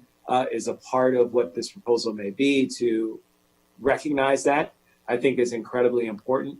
I do think that overall, one of the overarching themes that came out of this is that, we are talking sometimes about parallel tracks. And I appreciate Ms. Barnes having that conversation, because I think that, again, there's so many spaces and so many realms within which we can operate and really try and achieve some of this success. Some of it's going to be through a different kind of structured pathway. And that's what I was saying at the very beginning about timing and efficiency. There are some that are going to be faster than others just because they're set up in such a way. And again, that goes to the visionary leadership of Councilmember Navarro in setting up the Children's Opportunity Fund so that you could be quick and nimble about responding to things. But it doesn't mean that we still shouldn't have a systemic, long-term approach to how we address this with our consistent, hugely ordinate funding that we've put forth as well. So, I mean, those are both equal things that we'll have to try and balance in terms of understanding how best to do both, but to ensure that we're not, wasting resources to do them just for the sake of saying, well, we're doing another appropriation, but really do we need to, and justifying that. I agree with that completely. And then the last one is just about whether or not, what kind of support do we deem as appropriate level of support from MCPS? certainly one in which, and I did just want to put a plug in very quickly about what we need to do when it comes to spaces. There are plenty of office spaces that have approved childcare facilities in them that are closed right now. And we need to seek those out. We need to be working with DGS, with our chambers, et cetera, because those are places that we could possibly utilize as resources for us as we try and stand up these hubs, because some of these buildings aren't opening up anytime soon. And so certainly from at least a temporary perspective, it gives us the ability for now to try and achieve that. I know that our recreation departments and some of their buildings, you know, we need to have conversations about that part as well. So there's so much that's still out there that I do think that we will have to come back to talk about this again. So to Councilmember Navarro's point, I think that there are still some unanswered questions that need to be addressed holistically. But I think that overall, we find ourselves in a place where, yes, we need to move forward with something to ensure that Children's Opportunity Fund, Black and Brown Coalition can continue to do their work and ramp that up. At the same time, expecting there to not be this sort of, kind of cross mingling in terms of resources. So, however we can get that done. Yeah, Councilmember Navarro, please. Yeah, no, I just wanted to clarify. So, what I said regarding the language, I just want to make sure that we are incorporating in a special appropriation, the other kinds of assets that we have in the communities that then could serve as support for this effort. So in other words, if you find that there's a gap in a particular place, let's identify that, hey, for example, regional services centers, or, hey, we already stood up this initiative here. And that way we're leveraging what we've already invested, but that helps, for example, this effort. And then parallel to that, as you were saying, I do think that we need to have then, the broader picture to understand all of these assets and how are they interacting with each other, so that we can best gauge how we're dealing with scalability. And going back even to Ms. Tate's, conversation, again, we have invested in all of these assets. How can we leverage that so that we can get to that ultimate goal? Thank you. Thank you for that clarification. So I mixed them up and I apologize. So Ms. Yao, now you've heard straight from the horse's mouth. So, it's again, so it makes it easier for me. So yeah, no, let's make sure that happens so that we have that incorporated. Let's also, again, as we said with the previous, we need to make sure that there's a statement in there that talks about what our equity evaluation of this appropriation would be, to ensure that from a racial equity and social justice piece, you've seen it, Councilmember Navarro, I'm listening, make sure that that's incorporated as a part of this appropriation as well. And it clearly delineates, we've got the data from Children's Opportunity Fund and Black and Brown Coalition for what they've already done. So those numbers write themselves. They're already right there. And so we can be very clear about what the intent of and who this is meant to serve. So I don't see any other texts. Raise your hand, my colleagues, if you have any other. Councilmember Joanna. Just briefly, I don't know if anyone from MCPS is still on, but I wanted to mention it from this group to this group. Back in July, we had one of our first sessions of the E&C and HHS committee, and I mentioned, and it reminded me because I was reviewing the minutes, the unapproved minutes, and I mentioned possibilities about providing safe in-person learning and socialization opportunities for our most vulnerable students. And I asked that MCPS get back to me. Obviously, this is a portion of that, this whole discussion today, but I still would, like to have some follow-up. We don't have to do it today, but if there's a brief response, that's fine, on opportunities for, either outdoor, I mentioned the rec department or our parks, or some sort of collaboration where we can have socialization opportunities that are sponsored by the school system in partnership with various entities to help with the first discussion, the mental health piece, but also, we know there's connections to all of this stuff, the academic learning. And I don't want to let that go because I don't know if I've heard back specifically on it. We're dancing around it. So Mr. Turner, if you have a brief comment, but I would like to, and for Ms. Yao's benefit too, just remind, I want to come back to that point. It's for Mr. Chairman. No, that's something we can definitely follow up with you on. One of the many things that we're exploring, but the balance of, especially as we get to the supporting rec leagues, if we're supporting the rec leagues, when do we have to open up all sports at MCPS, and when will that be the perception of the next step? So we just have to make sure we're balancing how much we commit to any particular side, because what opens up a small thing means we should probably just do it for all if we have the ability and the facility to do it. Right, understood. Thank you. Okay, so it's something that Councilmember Joando duly noted. We'll make sure we come back to, and let's keep talking about that piece, because I do think that that's another important topic to have. And once we see where we are a week from now in terms of, or 2 weeks from now in terms of numbers, that'll help to guide us as well in terms of what our expectations are and what we can see. All right, so Mr. Co-Chair, any closing thoughts from you, sir? No, I think it's all been said for now. Look forward to the follow-up. Well, I want to thank everybody for being on the call today. Our Chair Albornoz, I'm going to take your lead.